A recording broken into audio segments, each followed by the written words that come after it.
Now, as you all know, I've said earlier that my whole career has been in education, higher education. I have worked for very long periods of time in two universities, one private and one public.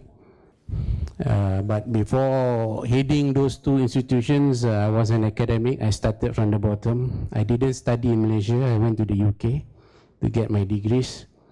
So the way I've come up is quite different from what Dr. Suresh has gone through. Whenever I'm asked to give a talk, I seem to be favoring to concentrate on these issues that I'm putting up here, because I am beginning to think that actually the political leaders, the ministry, the professors don't seem to catch these points, which I think if the whole higher education industry doesn't understand this point, I think we are in deep trouble in the long term. And what I mean long term is by 2050, for example. Okay, we are of course 2018 now. And basically the issues I want to talk about are centers around three things actually. Okay, first is financial sustainability, which I'll go deeper. I will tell you how the funding in Malaysia has been and what is happening to it. And this thing called financial sustainability, or in the public universities they say financial autonomy and so on. This is very easier said than done actually. Okay. Second is the threat of technology. This is the biggest problem, because the threat of technology is the real problem, where I think if the university management, the university founders are not careful, many of the institutions will just be wiped out, not long from now. I mean, with all due respect to the Vice Chancellor here and to Jeffrey Chia and the board, I will not be surprised perhaps in 15, 20 years from today that, please don't misquote me, that we will close down Sunway University. Why? Because we'll be overtaken by technology. I'm very scared of the technology that is fast developing now. And when I read the literature on artificial intelligence, big data, Internet of Things, and so on, I'm still trying to come up with a solution to this technology challenge. I'm still not able to do that. I hope perhaps in the discussion that we'll have today, you can tell us how we can survive the onslaught of technology. Okay? And third is the regional geopolitical issues. In particular, what I mean here is we are very close to China. China is growing very rapidly. A lot of things that are happening in China are things that we never thought of a few years ago. Does anybody here ever believe that Xi Jinping will be president for life? You have thought about it, sir. Oh, that's incredible. This is a surprise to me, and it was, I thought, regressing. And you don't know what Xi Jinping might do, isn't it? So really, because this business of the BRI, Belt Road Initiative, or OBOR, it is so massive, it's all-encompassing, and it also involves education. And what are the ultimate objectives of Xi Jinping or China? I still cannot predict yet. But I think as thinking people, we have to think about it, think in the long term, and what are the implications, I think. You know, I think that would be interesting. So these are the three things that I want to talk about today. Basically, I can classify that this issue on financial sustainability and geopolitical issues is, we are talking about within the 10-year time frame. Threat of technology, well, 20, 30 years. But if we are not careful, if we are not into the competition, the technology will kill everything. And we have no place anymore. unless we think of what that new model to survive would be. Okay, so basically this will be what I want to talk about today. First is this thing that, and by the way, this comes from the budget speech of the Prime Minister 3 years ago, and these are budgets of public universities. I think you can recall that there have been massive cuts in the budget of the public universities. And of course, the government of Malaysia pays something like 80–90% of the budget of public universities. And if you see that I'm still not able to meet the Vice Chancellor of UiTM to ask him how he has been able to cope with a 946 million cut to run about 44 campuses all over Malaysia with about 230,000 students. I think huge challenges there. Second biggest cut was the University of Malaya, 42% cut, 268 million. This I know. I was a former Vice Chancellor, and 2 Vice Chancellors have taken over my job since I left the job, and I think they are struggling lah. You know, as simple as that. Life is not easy in the public universities. Okay, and I can safely say that the rest are also suffering. Now, when this thing happened, and if you read the details of the budget speech, what the government wants the universities to do is to be more financially independent. They want to cut the dependency of the universities to government grants. They expect university to be able to generate money themselves, okay? But let me tell you, it hasn't worked. What the Vice Chancellors have done all over is to do cuts. Cut the number of staff, cut the maintenance budget, cut this, cut that. That is what they have been able to do.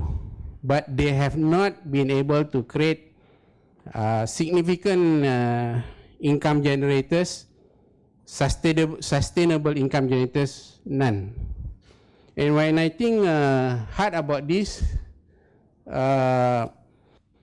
it is not surprising because very often people who become vice chancellors, the leaders of universities, are academics, professors from within the system or from outside. And the professors are among the group of people who take the least risk in life. Do you believe that? They will not be brave enough to do what Suresh has been able to do. Suresh is not afraid whether he will eat tomorrow or not. But the Vice Chancellor, the academic, the professors will be very upset if they put in the ATM machine and money doesn't come out yet, you know. That is the nature of the leaders of our public universities.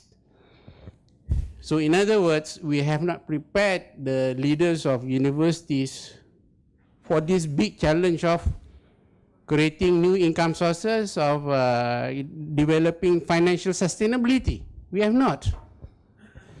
You know, and I tell you, if this goes on, the university is simply going to suffer, quality is going to go down, unless the government comes in and pump back whatever has been cut.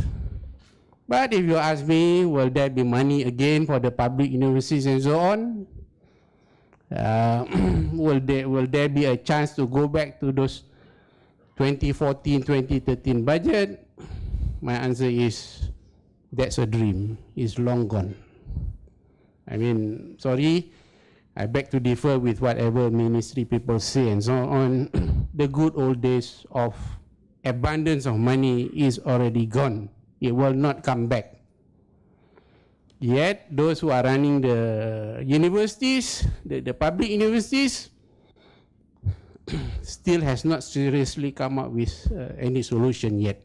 So, not only in the public university, but even in the private university. Let me tell you, I was 12 years as the president of Multimedia University, and 3 weeks ago, I met the current president of Multimedia University. The private university depends like 95% on student fees. Okay, this is the biggest problem. And with these cuts that I showed you earlier, PTPTN loans have been cut. Students don't get the full loan anymore. Maybe they get what, 70%, 60% or whatever. So because of that, the private universities has been increasing fees in order to make up for the shortfall. When you increase fees, student number will drop. So increase fees, student number drop. So you will see in a lot of private universities, student numbers have dropped massively. I still remember when I was in Multimedia University, it was 22,000 students. Today is 15,000 students. And can you imagine in a few years' time what will happen? Okay, so, but I did, inform the president of Multimedia University 2 years ago, do not touch the fees. Keep the fees the same if you want the student number. But then the problem of a university like Multimedia University, it is a subsidiary of a very large organization, just like our friend saying about University Technology Petronas it is actually a CSR business of the whole Petronas group. Actually, the whole organization is only doing it out of goodwill. They are not really excited about it, actually. Please don't get discouraged, sir. It doesn't mean that there's no solution to all this, but let me just be frank about what it is now. After so many years having managed a public-private university, and now I've left it and I'm still attached here and there and so on, I'm beginning to think that actually the best universities are best set up not by these big corporations,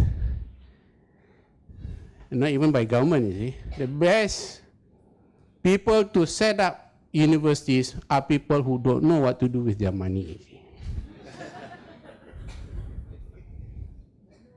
If you get people who want to set up university and they will tell you all the flowery thing, oh, I want to contribute back to society like this. Sorry, I'm an academic, I have to apologize first. In my own thinking, this is all bullshit. They are not really honest about it. Because you find a lot of private universities, for example, the owners take income from that as their pocket money, as their income. Because almost all, the majority of private universities in Malaysia are for profit. They are not non-profit, except here. So this is why we have to appreciate Jeffrey Chia. Okay? But Jeffrey Chia is still not safe. There are certain things where I do believe that if he doesn't address those things, this university will go also. Won't be long. Okay, but reserve that for the later. Don't raise it an issue in the board, please.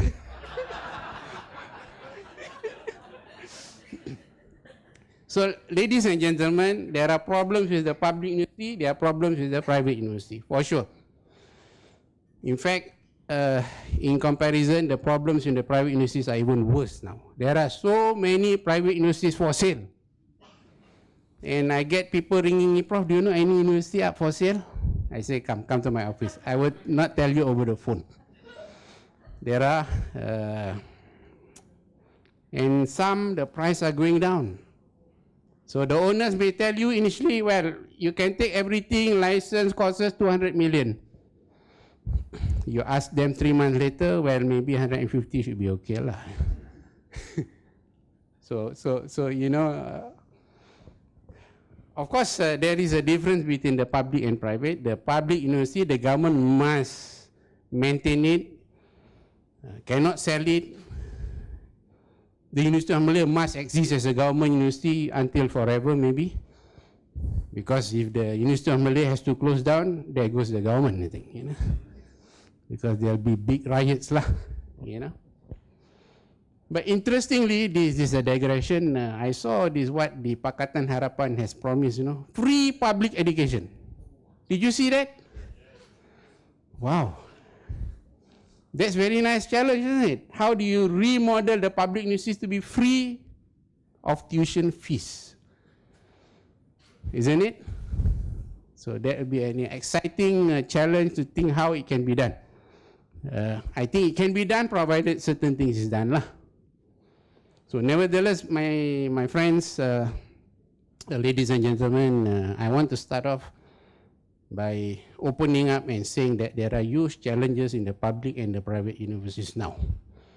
And for sure, the good old days is gone.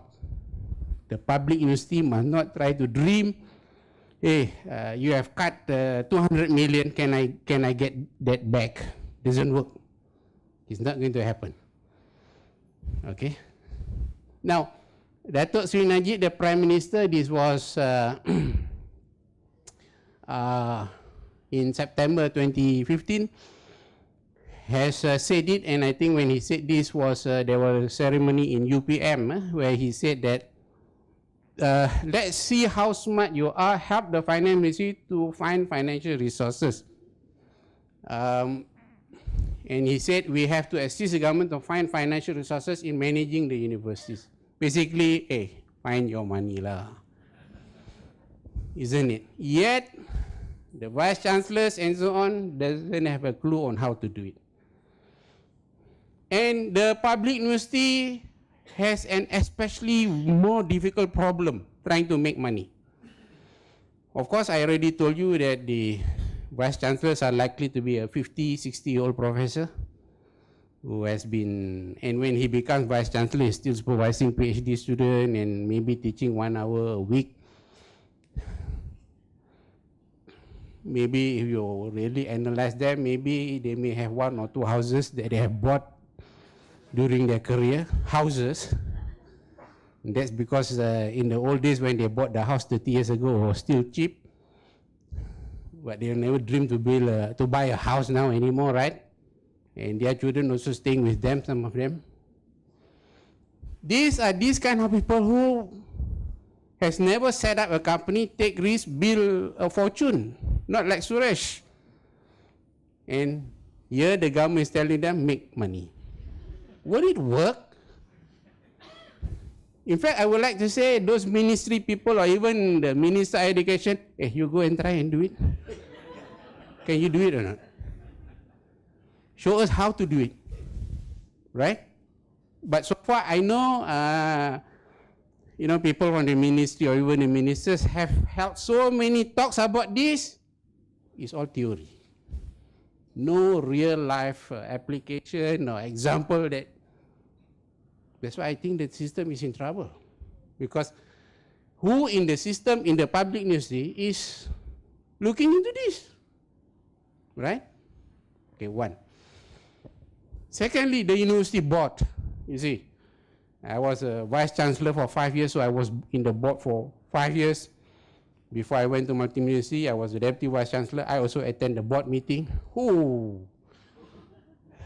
The university board, the board of a public university is a horrible thing to be. You get tired. If you are a VC and you have to prepare for the meeting, it's like you have nightmares for 2 weeks in advance. Before the board meeting, the day before that, you see the chairman, and you quarrel with the chairman before the meeting, and in the meeting, he will also ask you 3 questions. You are drained of your energy. You are preparing to survive the board meetings. That's all. That is what it is. And very often, most of the vice chancellor, they will just go down and take one attitude. I'll be nice man, you know. Just listen to what the board has to say. And there in the board, you have 10, 12 people ready to ask you a question, or just keep quiet, play with your handphone, you know. And any ideas you put, it will be either put aside or think first lah, delay lah. That is the public university board. Do you all know that or not? I have sat in so many boards. Currently, I'm a Citibank board member anyway. I sit in the Citibank board. I sit in the Sunway University board. I still remember what it was in Multimedia University board. And I also know what is the UM board. Given these big boards, which one do you think I really enjoy? I want you to guess. And I'm telling it from the bottom of my heart. Which is the best board in my mind?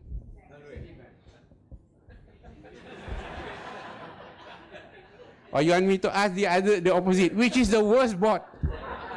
We start the easy one. Which is the worst board I've ever set? UM. I will tell anybody the same answer. Because in the UM board, you will really have to shout at the chairman before he can listen to you. Is he deaf or? He is not deaf. He's a very intelligent man. He is a well-decorated human being in Malaysia. You mention his name, he is like a giant to you. How do you convince a person like that? Hard, isn't it? Who? Him. Oh, UM. Oh, that's a different story entirely. It's an entirely different story, which I'm not included it here for my talk. But yes, UM is the worst board. Crazy. Which is the best board?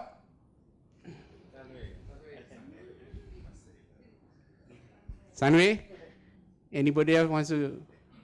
Remember, I've been in the UM Public University Board, I've been in MMU Board, Sunway University Board, and Citibank Board. Which is the best? Of course, well, honestly, from the bottom of my heart, Sunway. Sunway University is the best of all. Okay, it is true because I think Sunway University Board is very open. You can say anything, nobody gets slighted for anything you say. Well, because we have very senior people like him.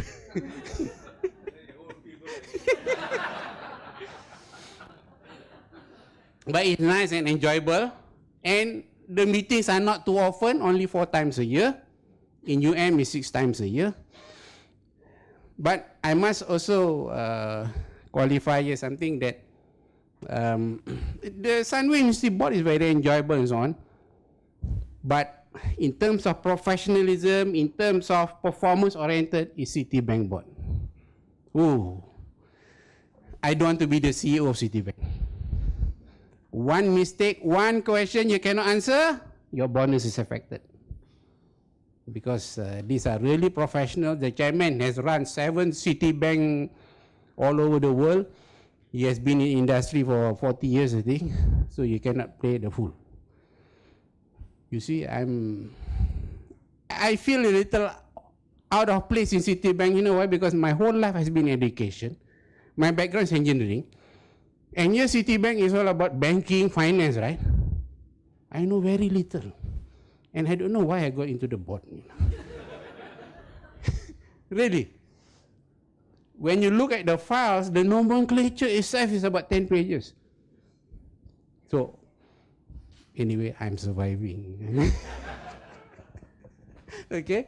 So, I've seen this spectrum and I just feel sad that the Public University Board is very, very challenging, not easy. And I sympathize with Vice Chancellors because they have a very tough job. Because nothing you can do right, you know. Do you know that this job is something that you can never do anything right? Whatever you decide, there will always be a group of people who doesn't agree with it. And a lot of decision can be very sensitive, very racial, and so on. It's not easy. If you're offered, don't take it. So anyway, going back to what I was going to say, the Prime Minister, as part of the government's policy, is already expecting the public university to look for money. Of course, somebody mentioned about ranking and so on. You see, it's interesting that people always say, oh, UM is the best. And long before that, when I was working in UM 20 years ago, they say UM is the best. But today I begin to say, when people say UM is the best, at that point when I started as a lecturer, how do they know it was the best? What is the proof that it was the best? Sorry? That is correct, but it doesn't mean that it's the best institution to produce the best graduate. How do we know? There was no measure. You know, this ranking business all started like 13 years ago. You know, before that, when was UM in the top 100 in the world? Sorry? UM was never in the top 100 in the world. Never. There was a year, you look back, when it was ranked 89, but because of wrong data submitted.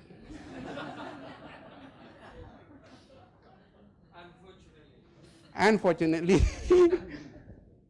The best that UM has ever reached, and this is based on the QS ranking, is last year 114.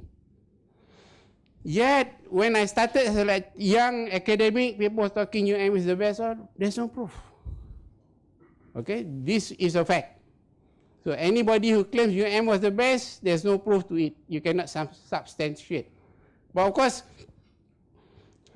it is good that the government wants UM to go up in the ranking and so on, and there's a reason why all this, but unfortunately, I will not touch this inside my talk lah. But whatever UM is getting now, it is because when you go out a ranking because of your citation, your publication, and so on, that was done 5 years ago. But with the cuts, with the reduced budget for research and so on, it will go down because universities in other parts of the world, you see the competition is crazy. I think the survey is on now by QS, and there are a few universities has already been writing to me and saying we have the following and so on and so on. So they want our cooperation to give them a very good assessment lah. So people want to perform well in ranking because they can put it in their brochure, right? They can list it in their prospectus, in their website, and so on. It is important. I think there's no doubt about it. Whether you agree with the methodology and so on, that's besides the point. Sunway itself wants to do well in ranking, isn't it, Tan Sri? So everybody wants to do well in ranking, trust me. Because that is the only way to say, look, this is how we are ranked. Okay? So ranking is something that that almost all universities in Malaysia is looking at already now. Okay? When I became Vice Chancellor, that was in 2008, when I was interviewed, I was given one question. Look, UM seems to be not progressing very well, and people now are talking about USM coming up. At that point of time, USM already got the title Apex University. UM and USM was asked to submit application to be selected for Apex. UM didn't get it. And I was brought in, and the interview committee said, if we appoint you as the Vice Chancellor, what can you do, what will you do to bring up UM up again? That was a question given to me.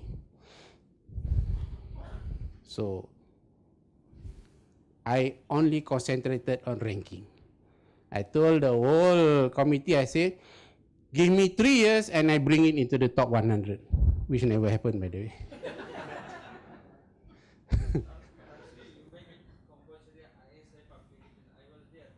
Yeah, sure. But I promised that, and I know the promise is going to be broken. So after 3 years, I thought, oh, now they know the actual ranking, I couldn't deliver. They still extended me for 1 more term. So I was there for 5 years. Because you see, to drive people to compete in ranking, there's a time lag. And you have to give time for money to come in, for high impact research to be done, and so on.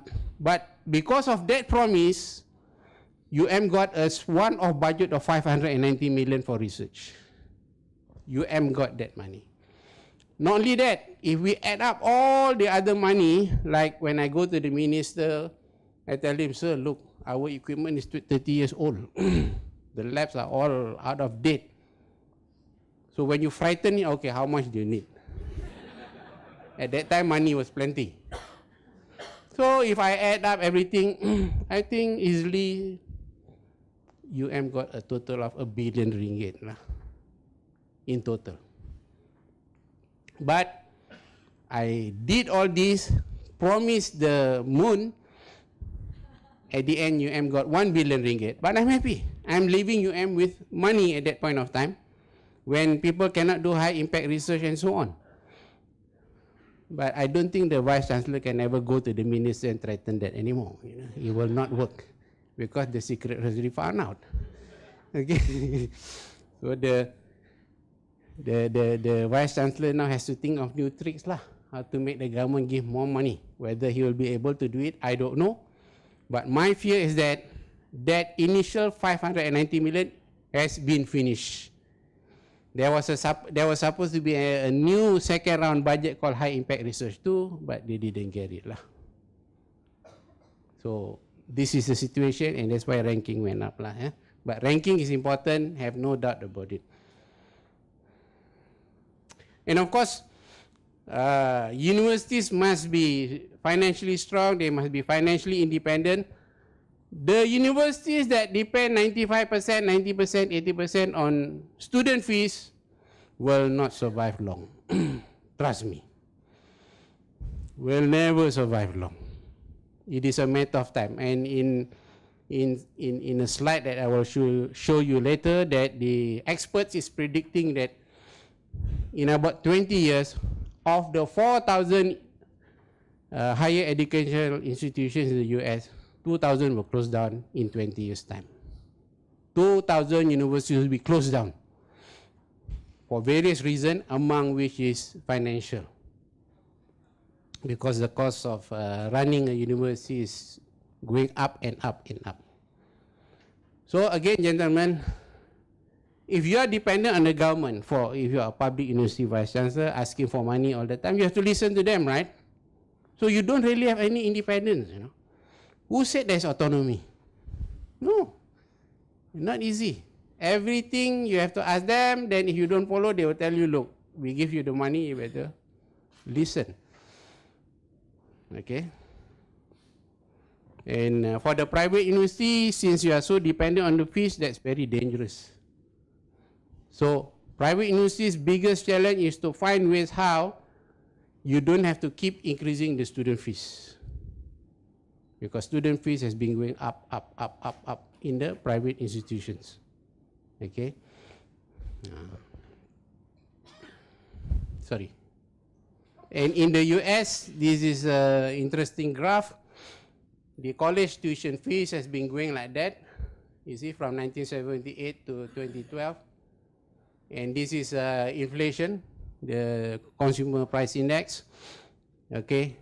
The college tuition fee has gone up. Unsustainable at all. So this is why the institutions are in trouble, basically. Okay? And in Malaysia, the same thing. You just do a survey of most of the private universities, it has been going up. The public university fees don't go up in Malaysia. Why? Because the government controls it. You are not allowed to touch fees at all. But if the fees don't go up, yet cost is going up, government grant has been cut, what happens? Right? The idea is to change the policy. It's more market oriented and provide policies for the poor, genuine poor and bright. You see, entrance to the public university, and let's say we talk about everybody wants to go there first. Even if Sunway University is Harvard quality, but still they will go there. Why? Because it's very cheap. And if this opposition party wins and they impose the no tuition fee, lagi. No tuition charge. So whatever the case, for example, have no problem getting students, especially in their professional programs, medicine, engineering, accounting, dentistry, pharmacy, and all this, and they get the best in the country. You see, those getting all A's, 4 A's in STPM also cannot get into UM medicine, for example. Or to get into engineering, you must have a cut-off point about 3.85, and depending on which engineering discipline. So it's very tough, so everybody wants to go there. Okay? So for the public university, yes, fees doesn't increase, but it has been cut. So like one by one, you're being taken, your tie has been pulled out, I don't know what's next then. So these are danger signs which I think a lot of university management, they know the problem, but they dare not address it. And even the public university vice chancellor, if they want to tell the chairman don't want to hear. The chairman of the public university is not interested to listen to all this. And very often you ask the board member, you know what they tell you? This one actually is the government responsibility. It's not for us to think, how can they expect us to make money? This is what they will be saying. So you see, there is a problem, nobody is coming up with any solutions, isn't it? So Tan Sri, what do you think? If you are given the task to solve the public university's problem, how would you solve it? I will find out what are the best practices. I would go for encouraging endowment funds. I would make the fees market oriented. For the poor and the bright, we will provide scholarship. That's a broad framework. But people must address these issues, you're right. But they are short-term, election-oriented every 4 years. So these are not their concern. You see, when we talk about the public university, actually everything is decided up there. Everything, including the students you take actually. That's the truth. There are areas where I cannot ask when I was VC. Yes, take it. Okay? I think Tan Sri Raymond is right. I think, could you say that this is our current, basically, the phenomenon, the lamenting phenomenon, the painful phenomenon. I know and I worked when I was in a tech. You were very entrepreneurial with you. The current situation is that we have perhaps maybe politicization of education, which has led to our unintended consequences and lack of foresight. We wanted to be the hub. We created too many white elephants. And this is where we are in now. We're in this mind. And I agree with Tan Sri Raymond. We should have elite university like Sunway that provides basically quick vision. And UM should be free also, because why? Every university should be elite university. So what happened is that we provide the traditional one to those people who deserve it, who will be great leaders for the country. The rest, we can actually use alternative methods. MOOCs is going to come in. Brick and mortar is going to disappear. You see, in 2000, a lot of universities are going to be closed down. Alternative teaching is going to be a method for the masses. But let's keep the prestige one for the great people that we're going to be trained as the leaders.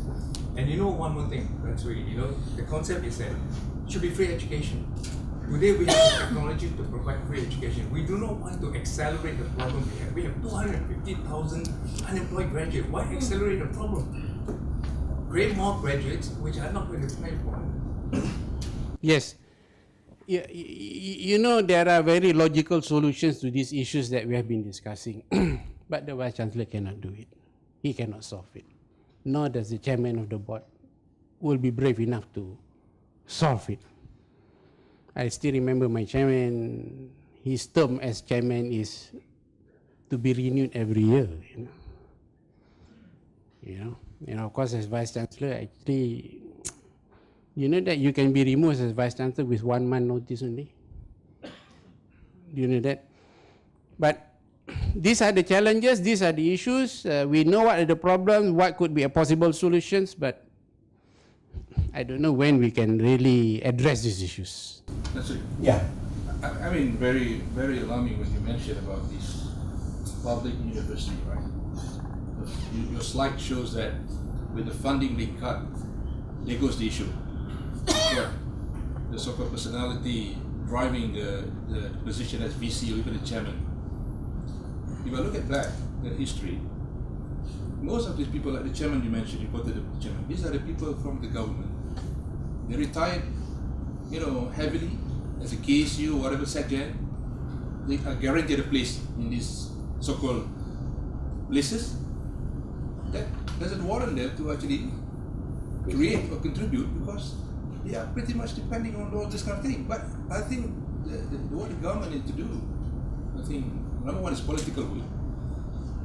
That to have the mindset change of bringing the industry people, the entrepreneur people, like you said, who actually have got experience running the business, right? Then they know what it means, the up and down. They know, like Tan Sri Rajaratnam said, the people who actually come out from this poor background, they know what it means if the poorest people didn't get the opportunity, right? Because the feelings are there. What you say is very correct. Those are some of the solutions to the problems. But let me tell you, under the law, the post of Vice Chancellor, Deputy Vice Chancellor, all the board members, Chairman of the board is appointed by the Minister. The Minister appoints everybody at the top. But that it is, So if you say these are former civil servants becoming chairman, yeah.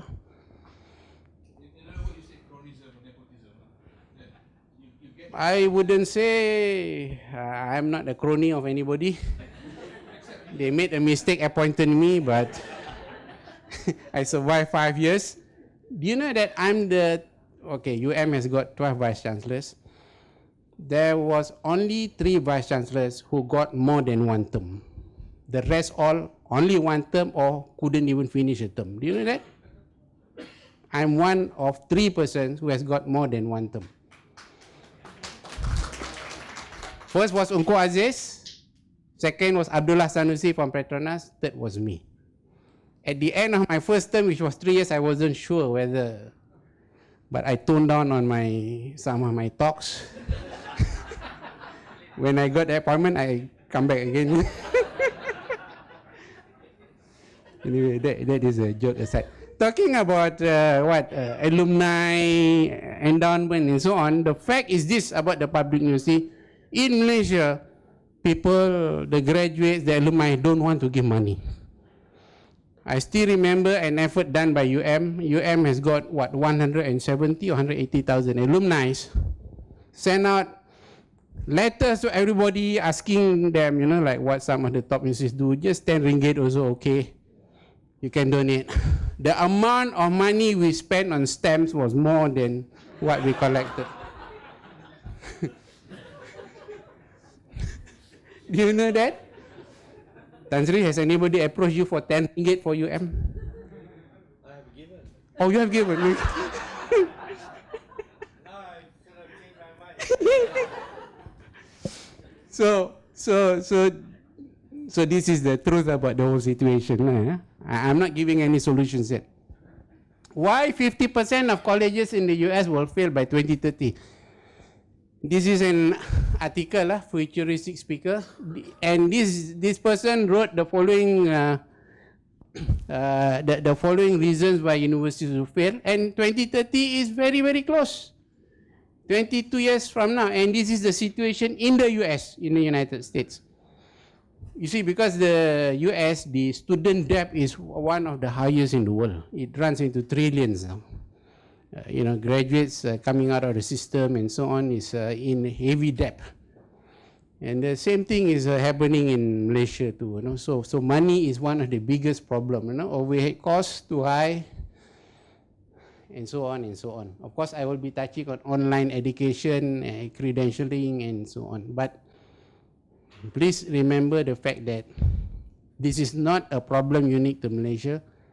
All the world is facing this problem, and certainly the US is having this problem too. That a lot of institutions is going to fail. But of course, in the US, some of the universities have an advantage because they have large endowments. And I read an article, actually, the Americans are among the most philanthropic race in the whole world. I don't know.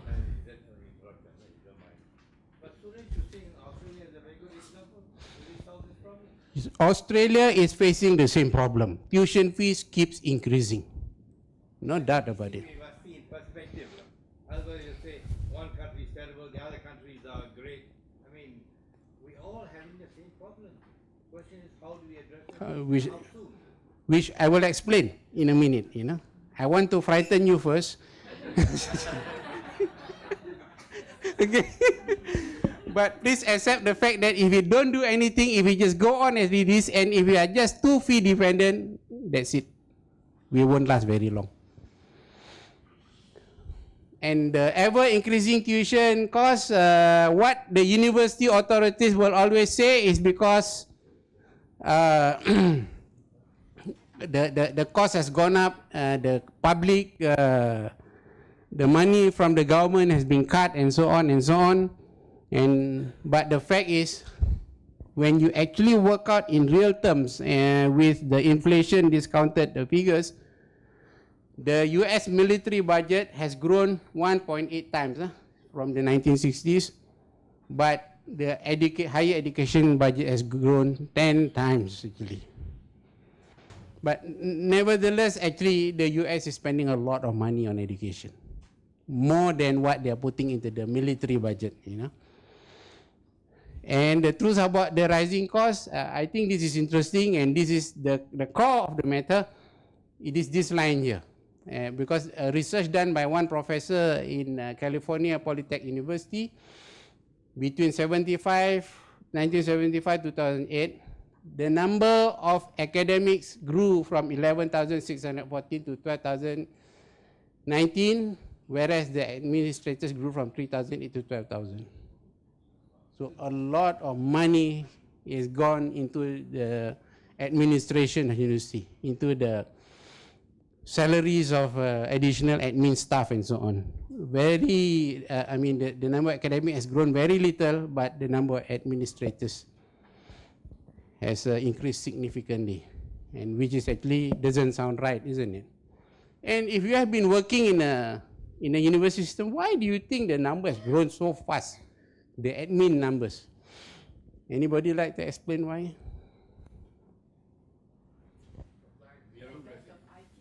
Sorry? Yes?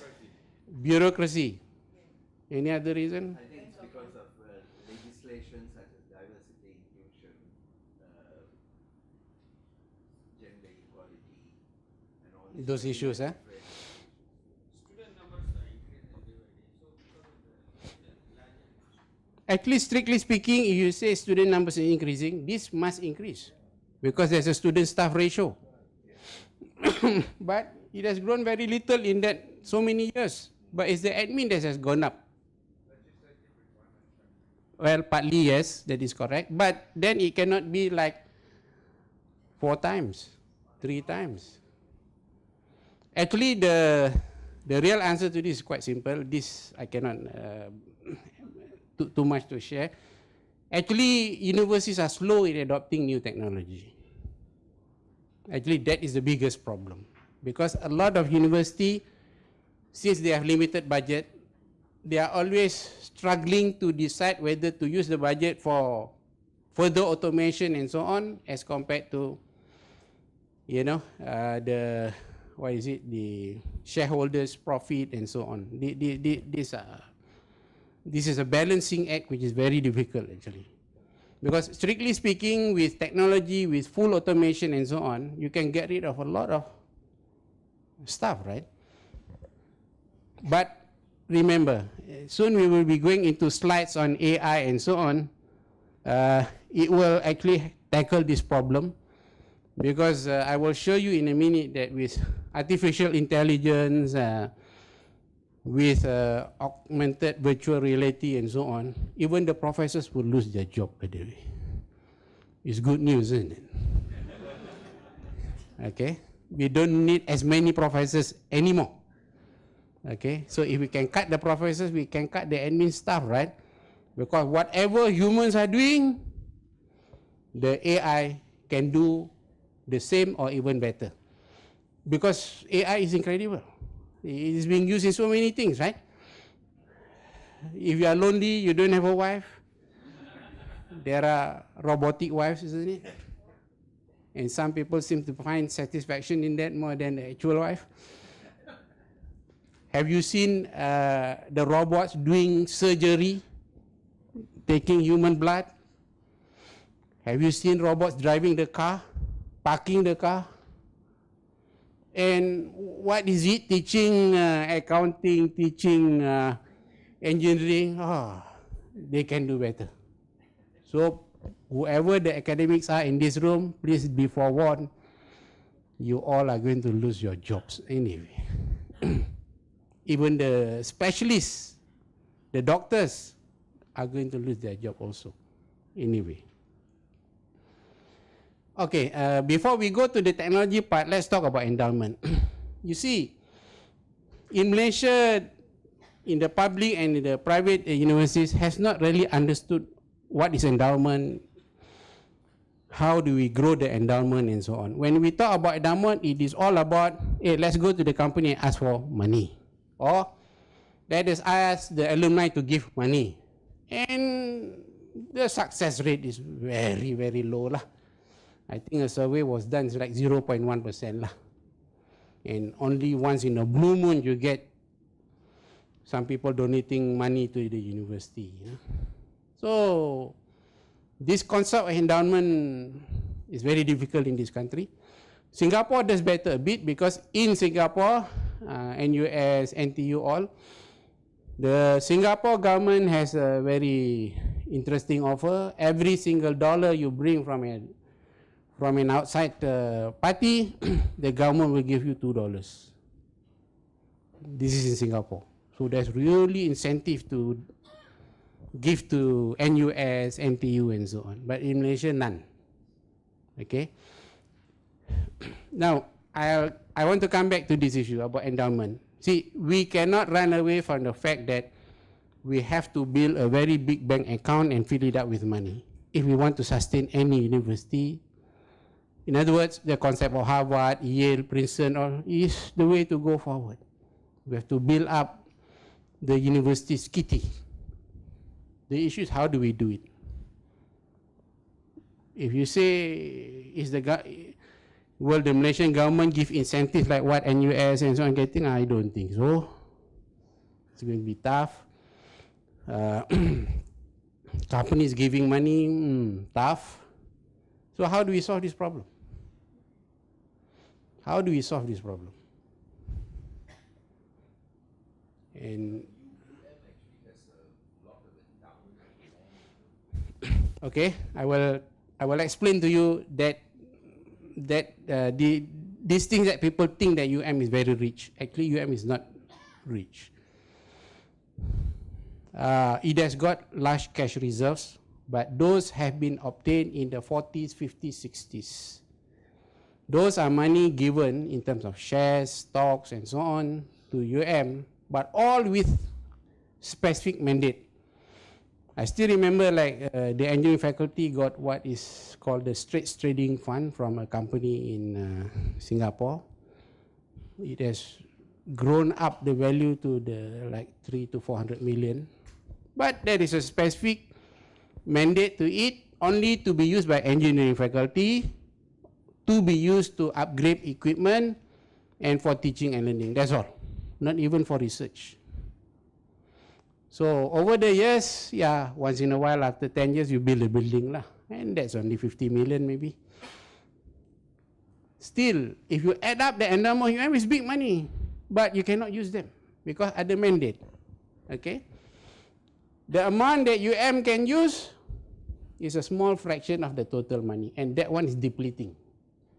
Okay, land. UM doesn't have a very big land bank. I can safely say that UPM has got more than UM. Which is the land that UM has got? Well, 1,000 acres in Kota Tinggi, Johor. The main campus, 800 acres. And then in Gemas, 200 acres. So you add up 2,000. UPM campus, 6,000 acres. Okay? So how do we create a large endowment? That's the issue, right?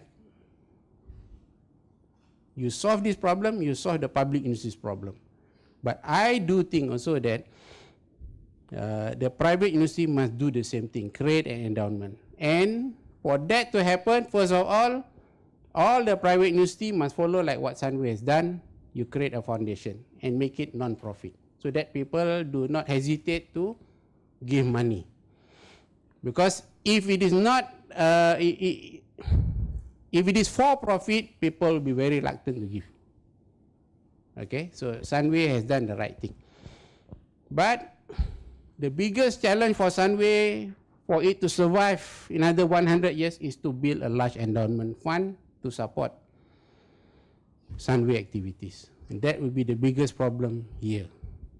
Without that, you will be struggling to survive based on fees. That's all. You all agree? Any of the private university will face this problem actually in this country.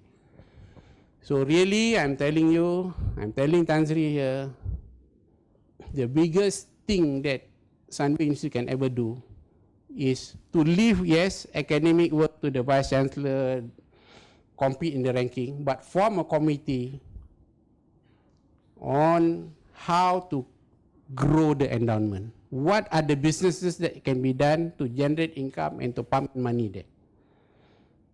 So that you get profit and build up the amount. That is the priority above everything else, to be honest with you. I've been thinking for a long time about this. That is the only way.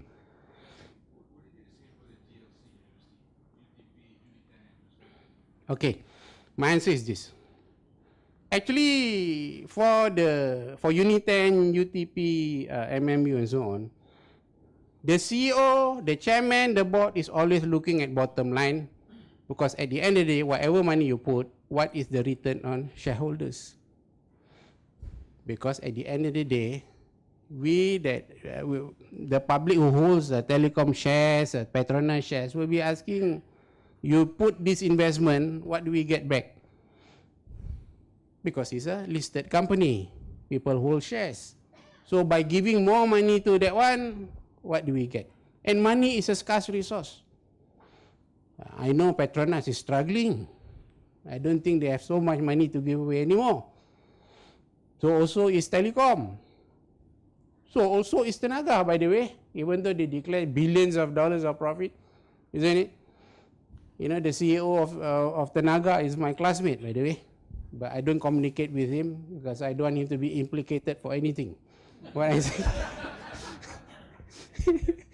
I don't want to trouble anybody. But the fact is, when it comes to the GLC, what is the return on the shareholder? Right now, so it's difficult. So you gone are the days when you think they will really pump money. Susah. At the end, we have to go back to this basic thing, that is, what business can you do so that when you have the profit, you can pump in back. Itu saja. There's no other way, gentlemen. Some may say, oh, maybe your brilliant professors can do research, come up with patents, right? This will be the answer, right? Yeah. All the university management is telling me that, forget it. Forget it. If that professor is so brilliant and come up with IPs and he can make 100 million, you get his resignation letter 6 months earlier before you think. You see? Why should you stay and enrich the system? Because professors are selfish people also, by the way. Yeah. Governance in a good university should be, in addition to this fund to be in place, but also the leadership and the governance. How should it be shaped or be structured in line with the Malaysian context in both public and private? Okay. Well, it seems that you're not patient enough. Well, you know what I will do? Every board member, every vice chancellor, every deputy vice chancellor has their KPI. KPI. We must have an independent committee to monitor whether they achieve their KPI, not the minister. The minister cannot be the one. Because they don't have KPIs. Board members have no KPI. They can come to the board meeting and spend the whole meeting working on their handphone. It's okay. Board members are not forced to, hey, how much money can you raise this year? No such thing. So, okay. So, there must be KPIs. One. Secondly, the government, the ministry, okay, you are on your own. This is the money that we can afford to give you. Do whatever you want. Make sure no problem. Make sure students are educated well. Make sure research goes on. Do lah what business you want to do. There must be that independence. Rather than every single thing they want to do, they have to get the approval first. You mean nobody have raised this to the Prime Minister level? What is KPI? Well, I don't have a KPI, sir, when I was VC. You share the board of the university who have been entrusted to produce brilliant graduate from Malaysia. That's why you can walk in for 2 hours, collect 2,500 ringgit bonus. Then they don't have KPI to actually to attach to that. I can guarantee you that the board members has no KPI. I don't even know what is the criteria for appointing the chairman and the board members. I don't know. But somebody got to bring it up to the, if the minister isn't functioning as that, higher up, which is the boss. And the boss got to... Sir, can you help to bring it up, please? That'd be very helpful.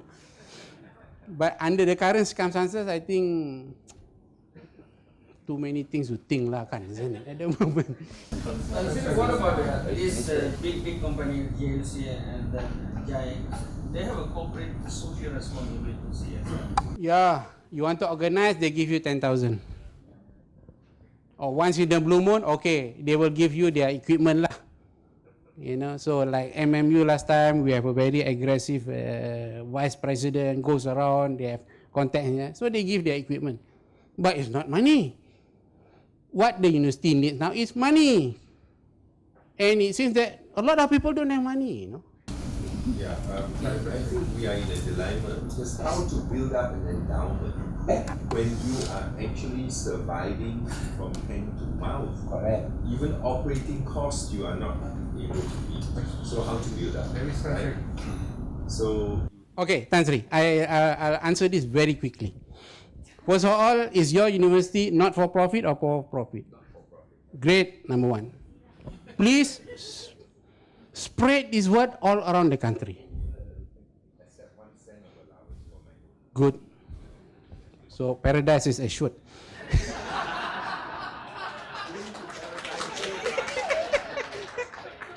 First, that part is already correct. Tan Sri, since you are not for profit, can you assemble a group of people, go to all the state government, each state ask for 1,000 acres of land? Oh, not to a private, not-for-profit university. Because if they can, they will have to give to the public university first. Yeah. To keep the public universities alive. So, Tan Sri, you have to reformulate the image of our son that, hey, this is a public entity or whatever. But what I'm saying is that private or public, if it is not for profit, go out and get. You know why? Because do you know that MIT, Harvard, has got 100,000 acres of land in Africa? Do you know that, Tan Sri? 100,000 acres land in Africa. I think it was MIT who has got 30,000 acres of land in Romania. When I read this, I say, why? Do you know that Trinity College of Cambridge University has got 17,000 acres of land? 17,000 acres land. Just one of the college in Cambridge University. Sorry? 720. What? 720 acres. IDP College has 720. That's right. That's right. Yeah. Their endowment was built up from 2 issues. One is past graduates. Yeah. We donated back to the university. 2 is that they, like MIT, Cambridge, Harvard, Stanford, they have created industry people to come and do what we call spin-off. They create companies and they sell it and put it on the stock market and they make millions like Facebook. They make a lot of money, but what they do is that they give back in scholarship. So the idea here, Tan Sri, our first basic principle is that can you see a day that you will see university free of political bondage? No, not now. Then it will not be sustainable. Yeah. But what I have just been saying just now, I think it is a possibility for now. If you have, let's say UM, set up some senior professors who has got link to the number 1, number 2, number 10, go and talk to them, ask, 200 acres lah for UM. We want to do this project, that project. I think they will open up. That's right. We should not involve politics at all. Principle. University will survive without politics. Sir, wait. The whole idea is to create assets. And then once you have those assets, I can tell you what to do with those assets. Because I am doing a business when there is big pieces of land. Okay, and I do this quite well. Because once you have the land, money will flow in very easily. Because there will be companies from China or India coming here who will be prepared to do a JV and they share with you the profit. They will come up with all the money, but what you must have? Land first. You know what I mean? So the biggest challenge is to build up your assets. And I know a lot of top universities like Cambridge and so on has got huge land banks. Somebody was mentioning about IP and so on, but not at this stage. We have not come to that stage. High impact research is a word that only came around 5 years ago. Yeah. You're emphasizing revenue side. Yes. I agree. What about the expenditure side? Technology reduce the cost of education. That will be when we talk about technology, the technology part. But this is the part where most vice chancellor and so on will never want to think about it. But yet that is in reality the only solution at the moment, which is assets. And if you are a government entity and so on, you can establish good PR, you can try to convince them to give at very cheap price. I mean, when I was VC, I was able to get that 200 acres in Gemas at the price of only 1 million. Is it okay or not? 200 acres for 1 million. On this point, what about wakaf land that Raja Nazarin was talking about? Huge amount available, Very true. but not utilized. Very true. 3 acres here, half acre there, 5 acres there. Consolidate. Yalah. Yes. Tan Sri, it is a good idea, concept is brilliant, but to get it working is an entirely different story. Best thing, I have 1,000 acres here, is mine now. Then a lot of people want to talk to you, what to do with it. 3 acres, half acre, 10 acres, people say, why not we build condominiums? You know? But you can't do that with wakaf. Wakaf is not forever. You know what I mean? So what I'm saying here, I mean, it sounds like very traditional ideas, but that is the way forward. Because top universities have huge land banks. I was really struck by the fact that even when the Bill University owns, 50,000 acres in Africa, why would they be doing that? Please remember this. And trust me, if universities are not prepared to address this thing about this and digest this issue, you will not solve the endowment problem. No way. No way. Yes. I think it is a fair deal because when the government wants the university to be independent, then they have to give something for the university to sustain. I think that's a fair deal with the government. I think it is doable. But then at this point of time, to say that the government is not supporting is not fair because since the inception of many universities until today, then now only with the few years back cutting budget, then they cannot give as much as they gave earlier. that is not fair to say the government is not supporting. But then I think agree.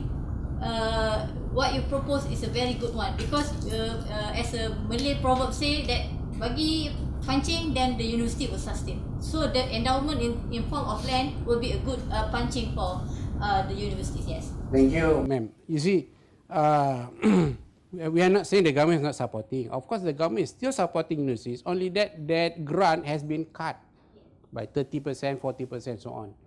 And that cut is very heavy, the impact. Because now research assistant all has to be terminated. Part-time academics terminated. If you reach 60, go. Thank you very much for your service. All that. And yet, those high-impact researchers requires all these people to continue their work. But because the budget has been cut by 30%, 40%, sorry, we don't have the money to keep you. If you agree, your salary was 15,000, you come back with 5,000, is that okay? That is the sort of deal that you're getting now. Or you come in, we pay you based on how many hours you do work here. Okay? Why I'm proposing the land deal? Because number one, I understand a lot of top universities with huge assets has got that. And secondly, correct, the government say you have to be financially sustainable, you have to create your income source. Okay, you expect us to do it, give us the tools to do it. Give us some assets to start off with. Give us 10,000 acres to start off with. Because once you have land in your hand, you can generate money from it. This is the only way. And for the not-for-profit private universities, it will be a bit harder, but I think the same concept can apply, but you must know how to use people to get to the state government and so on, who is responsible for matters on land. You have to talk to them. You have to try. Because sometimes you may have tried for 3 years, doesn't work, 4 years doesn't work. Maybe in the 5th year you will get it. Because without that, there's no way. No way. You don't have a solution. And I'm telling you, there's no way the solution will not come. The government is not going to give. Suddenly have a lot of money again. No. And by the way, I find it hard to believe that even the PTPT and loan will be top up anymore. I don't think so. So, yes, ma'am. In view of the reality, the public universities have a very bloated size of support staff. Oh, it's shrinking now. It's shrinking. I think Very it's more drastically shrinking. Yes. if you were the person that had the power, how would you go about it? Not only the public university, but the higher education institutions, teachers training institute, the polytechnics, where the support staff number can even outsize the number of lecturers. How would you go about it?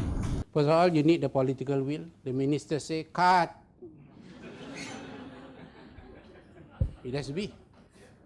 Because if there is no political will, if the minister doesn't say that, any vice chancellor, any principal of a polytechnic, they will not last in the job. But they bring in the staff, in fact, when a new director Yeah, of course, appointed, they'll bring in a lot of new staff. Sure. Which is So if you expect the VCs to do this job, they won't lah. It's too hard for them. And after 6 months, hey, this vice chancellor has a scandal, you know. But if you keep the staff happy, oh no, he's very holy man. Sorry? Why? Yeah. To do which job, sorry? Oh, I see. Ma'am. The Ketua Susunan Negara plus the Ketua Pengarah Perkhidmatan Awam has been struggling with the bloating civil service. Unions have been meeting them. Have they been able to cut? And yet every time those union people go there, hey, when are we going to get our bonus? We have been sacrificing our life for the nation, and why are you not entertaining us? And after that, okay. You need political will, sorry? The bottom line is there's too much politics and politics That is very loud and clear. You should record this. Yeah, Tan Sri. The same problem is with the California State University system. Yeah. Right. Yes. Because you see the figures going up. Alarming. Yeah. And so, is there anything we can learn from them? Are they doing any cuts? Right? And I think that this is a universal problem. You know, if you say that half of the 4,000 universities and colleges in the US are going to Close go down within 20 years, yes. I think we have to face the reality. It is going to happen here. It's going to happen here. Half or more. Yeah. Right? And I think this is a weeding out process that is very painful, but unfortunately it's unavoidable. Okay? We have to face it. Right? The good times are no longer here. I have a it's not friend. here, it's not just in Malaysia. Yeah, everywhere. It's in the US, it's Correct. everywhere. Right? I have a very interesting close friend who owns a college. This college has survived 25 years, I think. He has a very clever way of trimming staff. You know how? You say, oh, this year we have less students, we cannot pay your salaries. And some of the staff, their salaries did not been paid for 4 months. He say, yeah, I know you're upset, I know your family needs money and so on, but we just don't have the money. You know, if you go to Jabatan Buruh, go please. But we just don't have money to pay. This is a friend, no, he's telling me this story. But is that a private college? Private college, For yes. profit? Yes. Then you do have a problem. Yeah. Yeah. So at the end the staff say, you already 3 months, next month 5 months and so on, so go and find another job lah. That's how he trims the number. Yes. Education as an investment, both from the government and from the business sector. What about the ownership competing models? Yeah. So, quite honestly, if you ask me, I like the model in Europe and Scandinavia. Education is free, fantastic. But for Malaysia, and I'm talking about this professionally, to go into that kind of thing, I don't think so. Yeah, maybe we can ask, Sweden and even North. Oh, they are free. Free, but how sustainable would that be looking 20 years from now, 50 years from now? That's it. The tax is about 60 to 70%. Are we willing to do that? I think we have successful chicken wheat models where the business sector they can get talents and research. By the way, the best education system is Scandinavia. Rated number 1. Finland. You see? Yeah, they're the best. How can we learn from that? That's why I asked the question of sustainability as well, The money comes from very high taxes though, right? Part of it. Yeah, very high tax system, that's why. The government sees that's an investment, a necessary investment. Yeah. I have some friends from France who is complaining about 55% tax. So, but anyway, I have to carry on with this. And this is the sort of endowment that the universities have. Okay, I have to go fast. And size of endowment. And if you see in the US of the 4,000 universities, only 16% have endowment of over $50 million. Very small. And 50% of private institutions have endowment of less than $10 million. So, same story lah kan. And actually, only very few has got this $1 billion. 62 institutions have got this endowment worth $1 million or more. So actually, a lot of institutions is having big problems. That's it. Yeah. Yes. I mean, what I still remember. I mean, just to pop up. I mean, you're talking about. Ko mentioned about what can we learn from the foreigners, Scandinavia. And I know in Norway they have this Statoil, the national oil company, just like Petronas. In fact, they started about the same time, 1974, 72. Yeah. But today, why they can afford to provide all this free education, good access to education? Because they got a strong fund originating from this oil and gas. profit proceed. Yeah, should we adopt that same philosophy way back, see 1974? I think today there is no issue at all about getting everybody in the country, in the corner of the country, to go to the best university, not only in Malaysia, but also outside. But we have the national resources, petroleum company. One time they made 84 billion ringgit Malaysia during time. You know, if let's say a suggestion to be made, yeah, the political will you mentioned, right? Land is one thing, fine. But the biggest I think that we should be thinking is getting access to this so-called national iconic fund. And somebody got to be brave enough and sincere enough to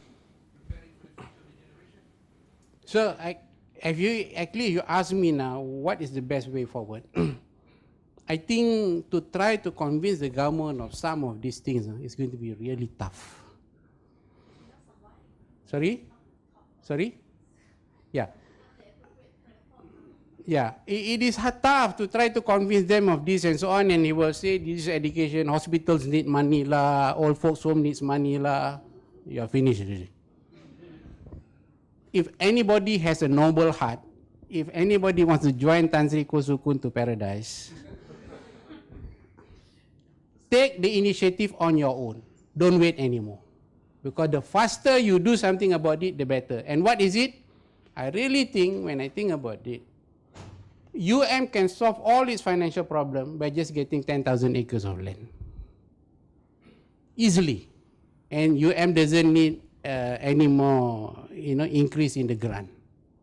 Because with 10,000 acres of land and with JV with some China companies, they can solve their financial problem immediately. And I know how this can be done. But so far, the government has told, the Ministry of Higher Education has told universities to be more financially independent. The Prime Minister mentioned UPM and so on, but the whole thing is still the same. The resources still the same. You need some tools to be able to compete in that. But expecting the academics, the Vice Chancellor to go and convince the Prime Minister to that one, I don't think so lah. So it's best that you know what is the problem, solve it. Find a solution within your own means, Yes, sir. Yes, ma'am. Sorry. Possible for the private universities to merge with each other.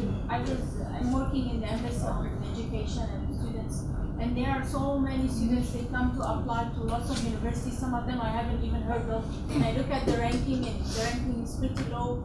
And in our embassy, we wouldn't want to support the students studying. Okay. Okay. What I will comment is this. Number one, ma'am, since you are here to decide which university you can send Egyptian students and so on, please remember a few things. There are some private universities, I will never even think of sending any students there. Don't. Because that university is known to cheat students. That university is known to give certificates even though students don't even attend the courses. And you better find out. You can ask for my phone number. One. Secondly, most of the private universities are for profit. It's not like Sunway or Wawasan Open University. If it is for profit, that's very hard to merge, isn't it? The owners will be quarreling until doomsday. They will not come to a solution anyway. Everybody's looking at their pocket, right? But you are right. If somehow resources can be put together, if the universities can be managed properly, things can become more efficient, improve the rankings on, yes. But I still think, at the end of the day, like it or not, there must be a very big endowment, a jackpot to support the university. You cannot run away from this because the fees is not enough to support the universities. It cannot survive on that. Because if you are just depending on the fees, it will keep going up. And it is unsustainable. Yes, Tan Sri. Even with such huge endowment, the fees for all the Ivy League universities have been going up and up and up, right? Now, what is the problem? The endowment was huge, just now you mentioned, right? Yes. But then the fees are going up. Correct. So I think part of the solution is to actually do, as Raymond suggested, up the fees, give scholarship, maybe loan, or whatever, so that you can actually reflect the true cost. And of course, then the argument is, what is the true cost? Is it bloated? Is it, administrative staff, unnecessary? If you ask me, with AI coming in, probably we have hope. If you ask me, okay, first of all, the graph that I showed you, these are top universities in the world. These are all below 50. These are of the highest quality. And sometimes we tend to think that if you are the top, okay lah, we are willing to give you more money lah. But if you can reach that kind of standard. But we are concerned with these who are ranked number 5,000, and cost is going up also, or unranked maybe, right? And thirdly, you must understand this. Actually, a lot of university presidents and so on are not strong people. They are scared. They are scared of the professors. You get a collection of 20 professors to resign because of a president, the president will resign. This has happened in many top universities in the world, where the professors together, okay, I don't agree with your policy, I'm resigning. You get 20 professors in the top universities doing that, then the board say, look, I know you have done a great job. I know the university is going to go beyond number 1. But with 20 top professors leaving, I think you better go back to your research, You see? So actually the university presidents are shouldering very heavy responsibility, and actually they are scared of the professors. You try to run UM and with 300 professors, try handle them and see whether anyone will listen to you. Try handling that first, right, Anat? And try telling them, do anything, let's say, okay, from now on, I want you all to offer your courses 20% online. See how many professors will respond. So it's not so easy. This is the fundamental problem with the universities. But we can forgive the top universities because they are the best. They are producing Nobel laureates. And if you look at Stanford, the total value of industries they have created runs into nearly trillions. Yes, sir. You see, if you ask me, I think we need top universities and government should pump in more money to that. But in Malaysia, there are a total of nearly 300 to 400 institutions, private, but which actually is just churning out graduates and some unemployed and so on, but will never be able to contribute into intellectual property, into leaders and so on. So this is a fact of the matter. Yes, sir? So just following on your proposal process, sustainability of private public universities, yes, which is doable. I think first of all is that if you rely on government, then you are again beholden to the government. So then certain university is inequitable because those who knows the people there gets the land, the other university don't get the land. Perhaps is there an opportunity to consolidate the public university, because I think we have too many universities. There's a surplus of university, not enough students. So we rationalize it by consolidating it and then try that approach. Because, I know it is not palatable to depend on government because you are going to be in their pocket. But no choice. You see, we have no asset. Most other universities generate the money, they buy the land. They don't get the land from them. So there's no beholden to them. I buy the land on commercial basis, that's it, and I build on it. That's what the foreign university do. But in our case, for survival, we have no choice. We have to consolidate. There are too many universities. Okay, actually there's one thing that I don't want to say in this seminar, which I may say in 6 months from now. I've only spoken about getting assets, land and so on. After I was not extended as a vice chancellor, I decided not to look for any job. I vow that whatever that I'm going to do next, those things must come to me. So these things that I'm doing now, Sunway came to me, Citibank, Headhunted came to me, and so on. Because I said, look, I've been telling my staff, my professors, we have to be entrepreneurial, we have to be risk-taking, and so on. When it happens to me, I cannot be going around looking for a job. I want to test myself. And I tested myself. I really don't want to look for a job. Jobs must come to me. It is true, jobs come to me. Actually, I was offered 2 president's job, I refused. Because I don't want to do any more full-time job. But I don't mind being a board member and all this. And still today, I have board memberships, new board membership being offered to me. But I discovered something else. Something more important, more valuable. And that is, actually there's plenty of money out there. I found that. If you meet 99% of human beings say there's no money. But you will meet 0.1% of people out there who they can generate money like water falling from the sky. And I discovered this. There are people who can just give away money, you know, lots of money. Of course, I cannot share it with you.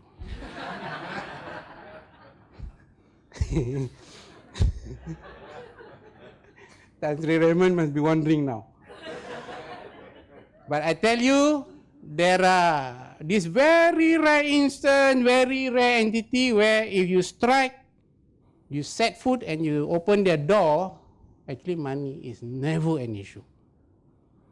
They have more money than the richest men in the world don't have that kind of money they have. Yet the world doesn't know that they have a lot of money. Do you know this or not? But this is something that I cannot explain. How to explain these things? And I was told, you better not talk too much about this.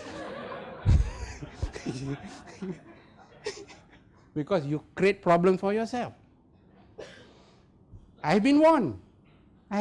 So I don't want to talk so much about it, but I realized that when I wanted to test myself to be on my own, I want to test the pain of not having a full-time job. What is it? I went through it. In the early years, I survived based on board memberships and so on, and you know, it turned me back to the normal state when I was VC. But as I go on, I say, my God, how come we didn't know this? There's plenty of money there. But Tan Sri, I still drive the old car, and I'm still a poor man. But I tell you, there are entities throughout the world, they don't know what to do with their money. And if you want to know more about this, organize another talk. But within closed doors. But, pardon? Okay. Because when you understand the whole financial world, it is different from what you think. How people can just generate money as they wish, actually. And incidentally, a lot of their money is in the Swiss bank. So, in fact, land, collecting land and so on is one thing. Yes, I think that is easy to explain. But trying to strike gold by meeting people who doesn't know with their money is very hard. But this one I cannot tell in the open. When Sanwu is really desperate for money, see me. Then we talk. Okay? So this is the world out there. Because when I found out about this, I say, hey, the money in the world can be anything. You know? It's not a finite sign. It can be anything in reality. And you say, oh, the richest man, what, Warren Buffett, apa ke. This is poor in comparison to what these other things have. You know? But to get to them is a different matter altogether. Yes, somebody wants to, yes. That's right. In our universities, we've got so many experts who are recognized and very knowledgeable in their area. How viable is it for our experts to do like commercial consulting to industry and help to generate such revenue there? They can sell their expertise. Maybe out of a collection of 1,000 academics, maybe got 3 or 4, 4 or 5 of them who can actually liaise with industry. But most professors can't do it also. Can't do it. The best they can do is give papers in a seminar like what I'm doing now. But to get one consultancy and they get 1 million, very rare. Very rare. And even if they can make that, they will not tell the university vice chancellor. They will use a different company to take the money. Right or not? So this is my answer to you. Yes, ma'am? Isn't that just an employment contract? But like in Australia, all the IP generated in the university is owned by the university, and that's the employment contract. And then if there is a valuable profit or a valuable idea that can be monetised, then you come to an agreement with the professor, and you have the resources around you. You have transformation experts in your institution that can help transform that into a business, and you just take profits from it. Like it's not. I'm not saying Australian universities do it very well, but there's ways you can manage that and tap the value of an institution, which is its knowledge. Land is finite, right? You can, in 10 years' time, you go back to government and ask for more land, and then not have. What happens then when you start to run out of cash again? You've got to tap the value proposition of what's in your institution. Very true, ma'am. What I will say is this, that in Australia or US and so on, you have a more structured, more mature system to do all that. But I don't have the slide here. There is a slide to show what sort of income does all these top universities have from patents and so on. And you'll find that once in a blue moon, once in 20 years, one. The rest is the same. It's not like every year they get few $100 million. NUS, National Institute of Singapore, their research budget is, this is about 4 years ago when I was playing, I don't play golf, but I meet the president of NUS. He said the research budget of NUS is 400 million Singapore dollars a year. And you know what's the income from all that? $400 million every year. Singapore dollars. What is the income from there? 10 million Singapore dollars. Singapore, NUS, the top 50 in the world. Okay? So again, if you plot the chart of all the top universities, when is it that they can sell one IP and make $500 million or 1 billion once in the blue moon? Not every year. Unfortunately, I don't have that statistic to show you here. Okay, I have to move on. Okay, this is Yale, okay? You see Yale University, this is a plot of the kind of sources of income they get from their investment and so on. So the interesting thing about this graph is this: in 1985 there are 4 sources, but in 2016 there are 8 of them. They have 8 different kind of investment to bring money. Of course, the amount of income they get in 2016 is much bigger than the income in 1985 lah. Okay. Okay. So the investment mix has grown over the years to produce the income that they have. And more interestingly is that steady shift towards investment with bigger risk and rewards. Okay, Yale, actually I took this from a paper, Yale's investment has grown into much more variety, and more importantly they say investment with bigger risk and rewards.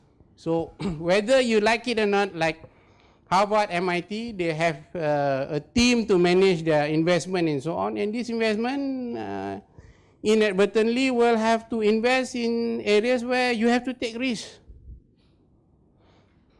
Now, you have so many 20, 30 billion to invest and make money. That is risk. But going around looking for land 10,000 acres, is there any risk? The risk is that you'll be turned away, right? By the Menteri Besar, whatever. But that, you don't lose anything, right? But if your luck is good, you may end up getting 10,000 acres, right? So you see, these top universities is taking big risks. And yet, if you assemble a team, go and see Menteri Besar, Ketua Menteri Sarawak or whatever, ask for land, do some deal with them. Okay, you give me this land, I make sure that every year we're taking 500 Sarawak students. Why not? So you see, what I'm telling you to do is very little or no risk. But the top universities, how they can have so much money, they are willing to take risks. So if you think that, like all these public university board members, all they say, no, we shouldn't take risks on, you are doomed. You are doomed. You will not make it. Somebody wants to ask this now, you know? Yes, sir. Well, if that proposal goes through, the government gives 10,000 acres, would it be basically depleted in the sense that how can you sustain it? The government may think that in another few years you're going to come back for another 10,000 acres. So how do you maintain that? You're worried that you're just spending the money. Okay, sir. This is a real case. 10,000 acres, depending where the land is, what kind of land and so on. There are a lot of China companies looking for agricultural land, you know that? And they have this agenda of food security. They want to plant everything lah, including musang king. Okay? But more importantly, they want to plant rice, they want to plant tapioca, they want to plant pineapple. If you have the land, bring them in, okay, JV 2080. You put in all the money, you develop the land. That 20%, if it is a pineapple plantation of 10,000 acres, how much does it give a year? And by the way, pineapple can be harvested after 14 months. How much can an acre of pineapple give you in terms of net profit? Can you tell me? Okay, very easily. If you don't know, I tell you. I'm a fan of pineapple. And I think there's money to be made in pineapple. Every 100 acres of pineapple on average per year is 10 million ringgit net. Every 100 acres. If it is 10,000 acres, how much is it? Can somebody calculate for me? How many 100 million is that? Every 100 acres, 10 million ringgit net profit. If it is 10,000 acres, how much is that, sir? How much is that? That is about $1 billion, isn't it? $1 billion. If it is $1 billion, 2080 profit sharing, landowner gets 20%, that's 200 million. UM solve his financial problem already. And if you do that, you can just happily pay the Sarawak government the rental or give the 500 scholarships, no issue. You solve your problem. I tell you, 100 acres of pineapple will give you 10 million a year net. Do you know that? Of course, you plant musang king is much, much more.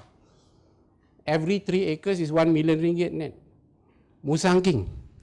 But who wants to eat musang king 10,000 acres? Too much, you know. Yes, sir.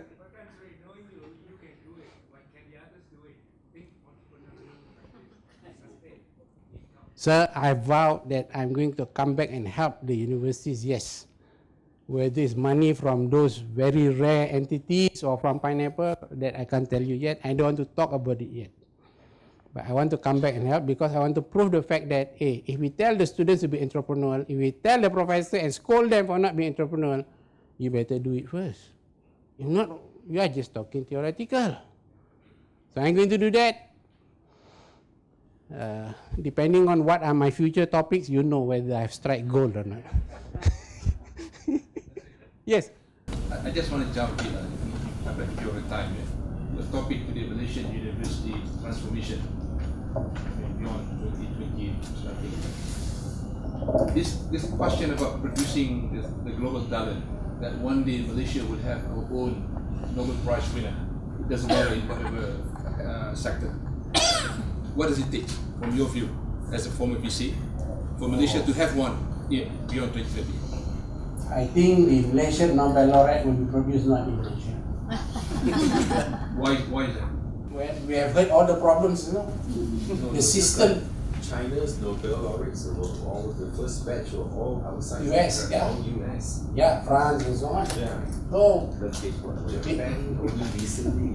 Yeah, because the system, the ecosystem is not really supporting that yet. That's the problem. Yes, I think there could be a Malaysian Nobel laureate, but not produced in this country yet. It'll be a long time before Sunway can ever dream of that, of course. Now, you see, Larry Summers was the president of Harvard for 5 years, just like me. And his biggest problem as president of Harvard is that he said the university system is so sluggish. People are so difficult to change. You know, he himself is, has that challenge, you know. And here is a graph where, you know, they did a survey. Let's say, okay, we will do online from now on, and how many will support that? Around 30% of the academic. The rest do not want to go into online courses and so on. Terrible, isn't it, the academics? You know, of course the academics will give so many, and yet the future is online. And that is why you see this this gentleman.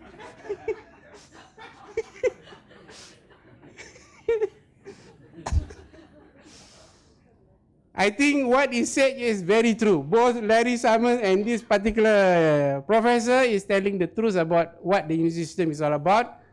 If you want to really make a university excel and so on, you need force. You cannot be so diplomatic with the professors. You need to change the system and push for it. I think it has to be like that. And the fact is, we know that the future, a lot more AI, Internet of Things, big data is coming in, and people don't even talk about it.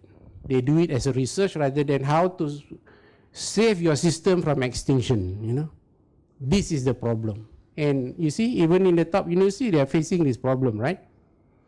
So one lesson to be learned here, I know the academics who listen to this statement are very angry with me, thinking I'm very autocratic, but the fact is you have to push, whether you like it or not, because you have to change, otherwise you become extinct anyway. Okay? Okay, since time is short, you know, AI is growing very rapidly and is transforming industry, and we are coming into the fourth industrial revolution, and AI is one aspect where it is really changing everything, you know. And you see, in future, with the help of AI, we can get rid of all the lecturers. You know, lecturers are of no use anymore, because the student can actually sit in a class and face the class which can respond and talk to you. They can assess your performance. You can the student can plan their studies according to their own speed. You know, the student can advise which subjects to take, which subject not to take, and so on and so on. And the system can even counsel you if you have emotional problems or what. That is the power of AI, and that's transforming it. And you know, there was a survey done, I don't know by which year, I think in 10 years, that 50% of the jobs in the US will be gone because of AI. 50% of the jobs in the United States will become extinct because of AI. So these are jobs in the industry, but for sure in the universities, the professors will be gone.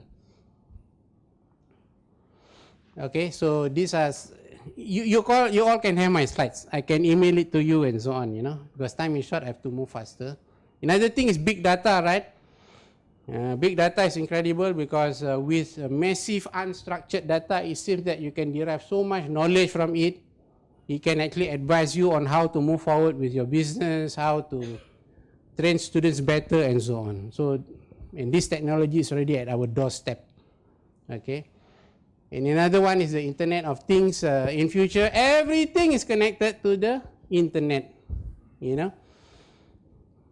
Before you drive your car home, you tell the robot, "Hey, can you please I'll be there in 10 minutes, you know. Make sure you prepare my teh ice, put it on the table. So things like that. So things are so intelligent, so connected.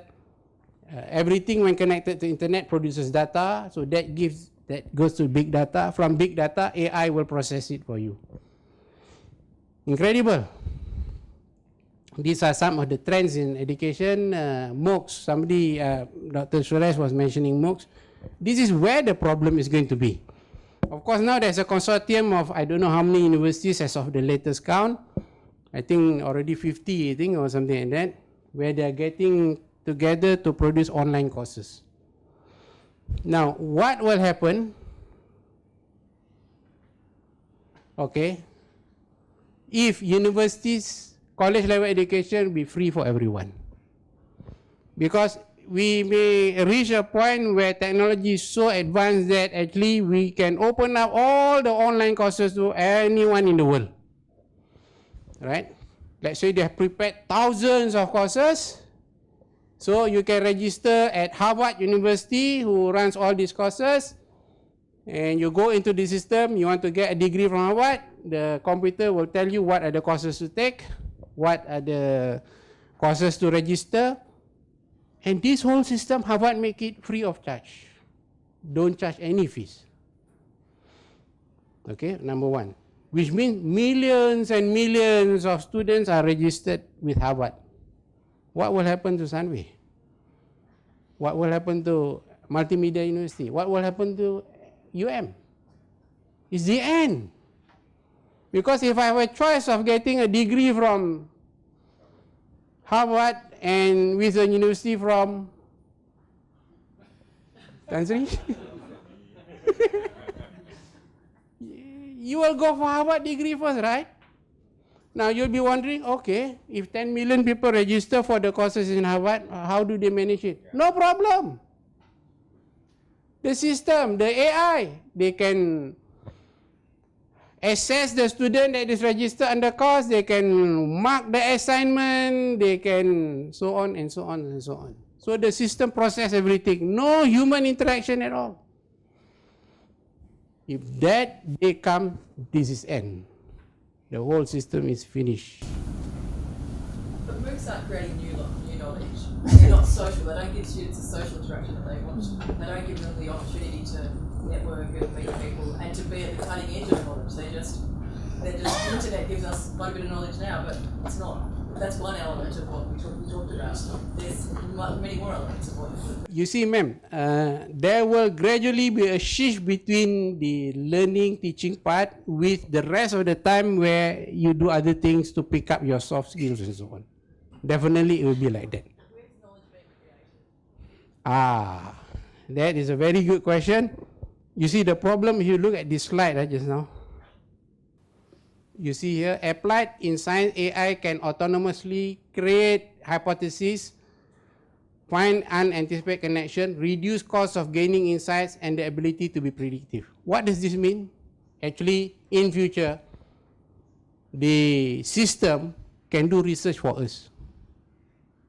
Not only can the system perform teaching, assessment, and so on, in future, the system can do research for us, R&D. So really there's no use of a professor anymore, right? You cannot say, no, it's okay, we do less teaching, but we'll have professors doing research. Even the AI can do research in whatever fields. Don't say impossible, it will come. It's a matter of when. You know, it has all this ability. This is actually what research is all about. That's frightening, you know. If the system can actually do this, there's I think we better throw away the academic, isn't it? Nothing more to talk about. Yes, ma'am. What about in areas that's not science driven? You go to college, you learn both the technical knowledge as well as the value system, which good professors pass on to you. How can you pass on value systems? Yeah. This is where I say, as we progress with all this technology and so on, there will be this part where the computer can teach you, can do a better job of teaching you, plus another portion where you need the human interaction to make you a better human being. So you must separate the two. Because, you know, with such advanced technology, the computer have more knowledge than you anyway. And can give you faster reaction, faster assessment and so on. Whereas, you do exams, you take the papers, you say, give me 2 weeks to do the marking. But with the AI, 500 students do a maths exam, when they leave the hall, all done, marking all done. And results can be printed already. Definitely you go for the technology, right, if there's such a thing. Okay? But the academic must say, I need 2 weeks to do the marking of the 500 papers. Right? Just to elaborate on that, I have a little model which says that computers can transform data to information to knowledge. It cannot convert knowledge into wisdom. That's right. Right. And that is where the human interaction, the whole idea of higher education is to build on a body of knowledge. It's not to regurgitate existing knowledge. And therefore, particularly at the higher education level, you need multidisciplinary interaction to create wisdom out of knowledge. This is very true, but unfortunately, where human is still relevant is getting less and less and less, isn't it? You know, because the robot, the AI all can do. I mean, to put in the simplest terms, we can buy a robot wife and maybe the robot can love us better than our wife, but the robot cannot produce children for us. Right, Anand? That's all. But the scope where robot cannot do is becoming very small. They can do a lot of things. The only thing is that they don't have a biological system within them to create babies and so on.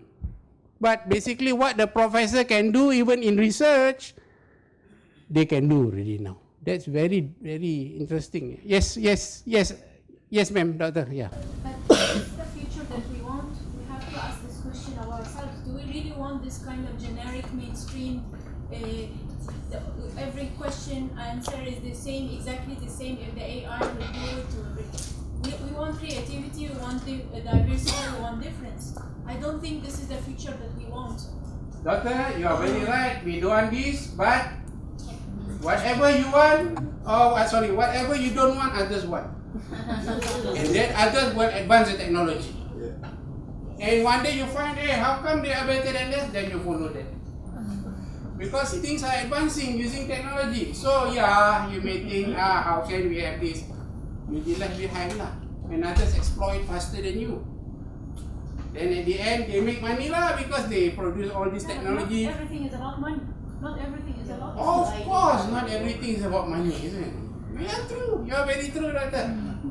But if you are not in keeping with the technology, you are going to spend a lot more money to catch up.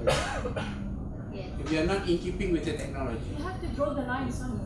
You have to draw the line. You cannot just let the AI take over humans. So then the solution is go and talk to your robot. Yes. I suggest that the last bastion of education for us as academic is basically, we still have basically a last bastion. We have been doing teaching and learning. Yeah.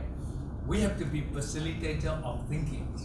The part of our gap in our education process, we don't teach the thinking process.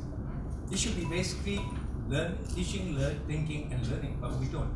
So I still maintain it's either we become facilitator of thinking or we become basically a repairman for robots. So what happens if a company can produce a robot that can think better than 99% We have of to human think better than a robot.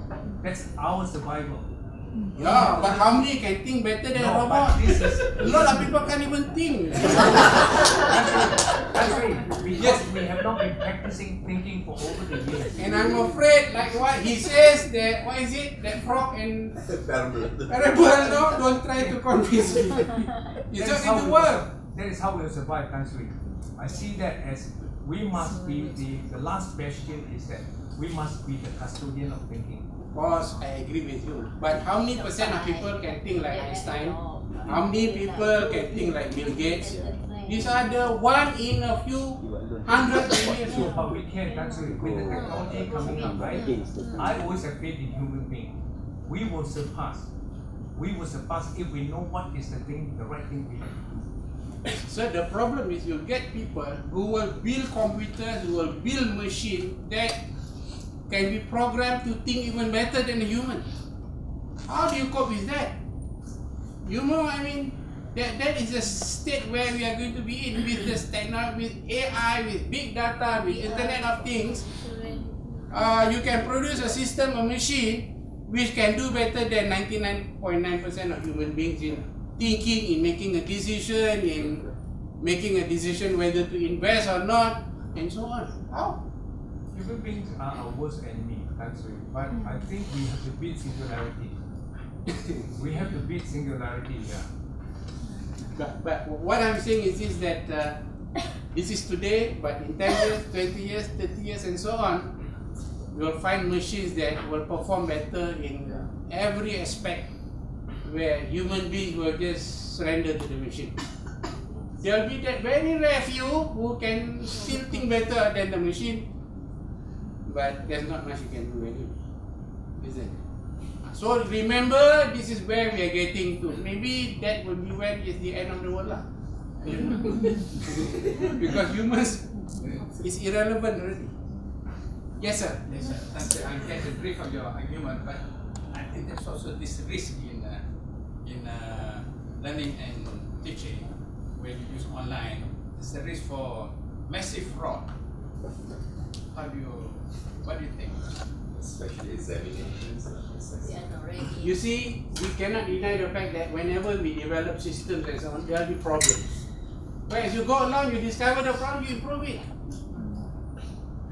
If, you see, in Citibank, you know every second the number of people attempting to steal money from Citibank is a few thousand. You know that?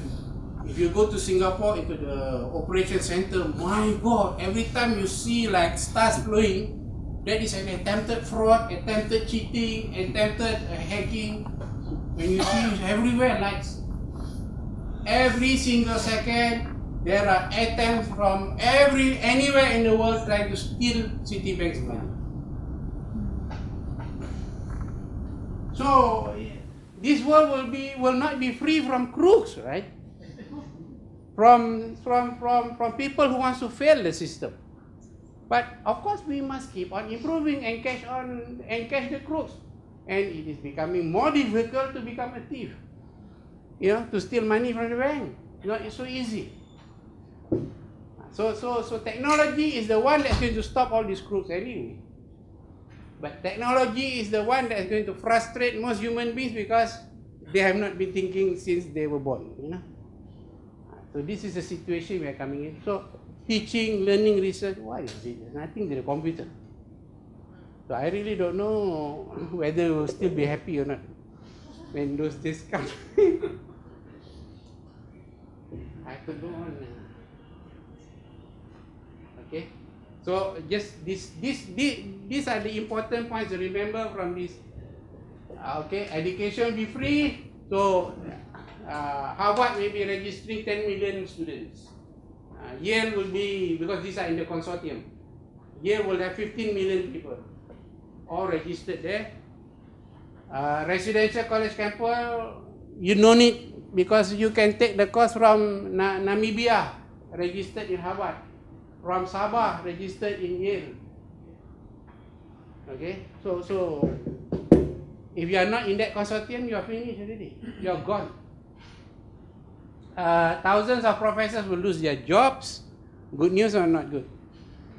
Good for the management here, right? Don't need to think. Bachelor's degree will become increasingly irrelevant. In fact, they dare to say there's no such thing as bachelor of something anymore. There will come a point of time where you don't call all this as bachelor's degree. I don't know. They come up with some different, maybe diploma or what, you know. And then 10 years from now, Harvard will, this is what we have said.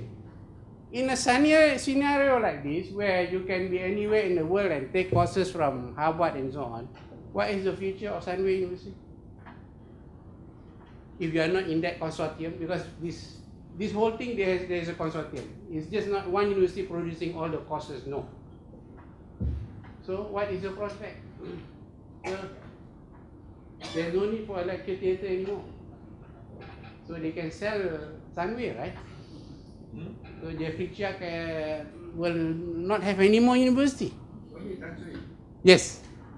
Very special university, an elite university with experience. Because experience is going to be very rare.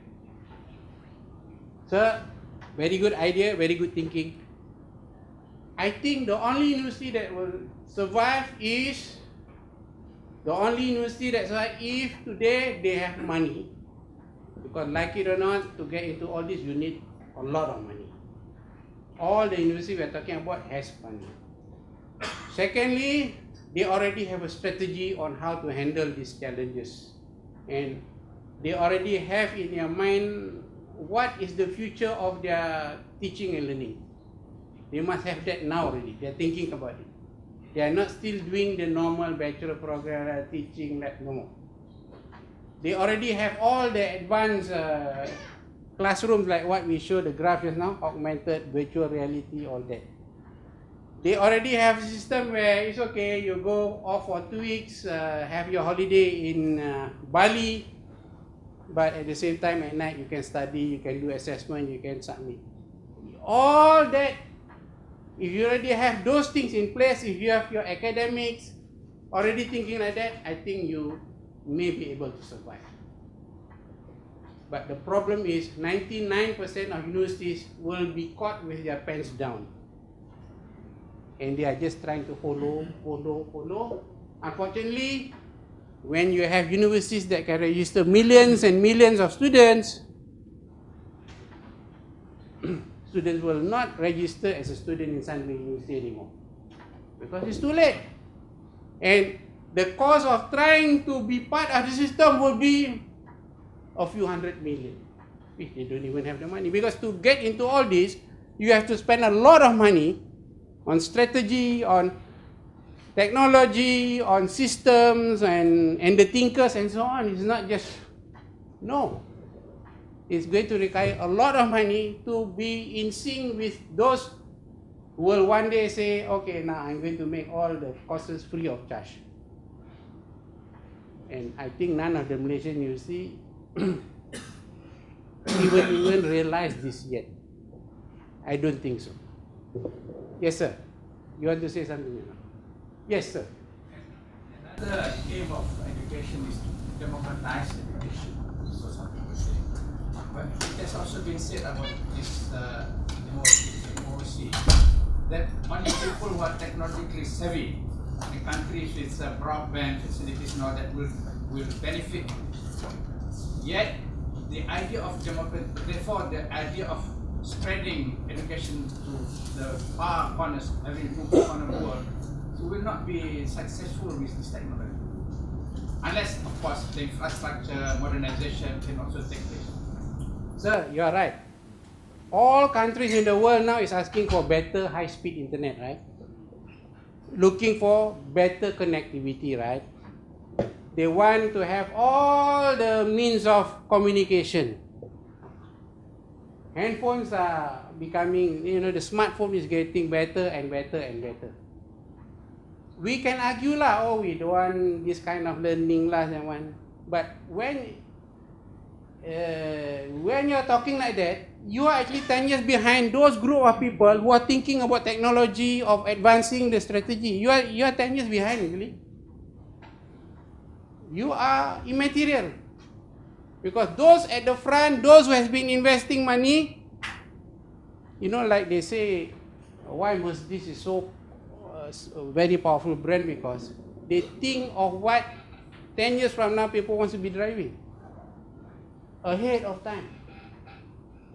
It's not like, okay, what shall we design for next year? What kind of Mercedes? No. It's 10 years ago that they designed the current Mercedes. So, higher education will be a game whereby if you want to survive, you better think 10 years ahead. Not when we reach to the problem, then we start thinking what to do. Because it will be too expensive, we cannot do anything already. Because to get into all this, my friend, is not cheap. Let me tell you. Even now we are struggling to decide how to find money, right, to survive.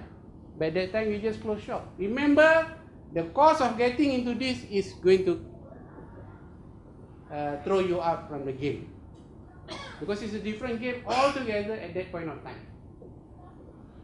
You know? So sounds very pessimistic, is it? But somehow this advent of technology is going to kill many things. Just like, you know, when they say 50% of the jobs in the US will be gone because of AI. Of course the people don't like to lose their jobs, right? But overtaken by events. Whether they like it or not, look. Now we are installing a new modern system, 500 jobs have to go. The company is not going to keep you because keeping the 500 staff will cost money then to implement the system, whereby this will pay back within 3 years and we make bigger profit. But keeping the 500 staff will be more problems, more headache, more operating costs. So you go. So it is a situation where you have no choice but, sorry, we have to adopt technology. You get what I mean? Three key takeaways, if I can summarize from my view. One, you mentioned about funding, dollar and cents. Absolutely true. Second thing, you talk about technology, AI. And all these, we need one more mindset change, political will. Of course. That make the difference, everything, yeah? I just hope, my last wish, I hope one day you become the Malaysia higher education. Oh, impossible. That is definitely impossible.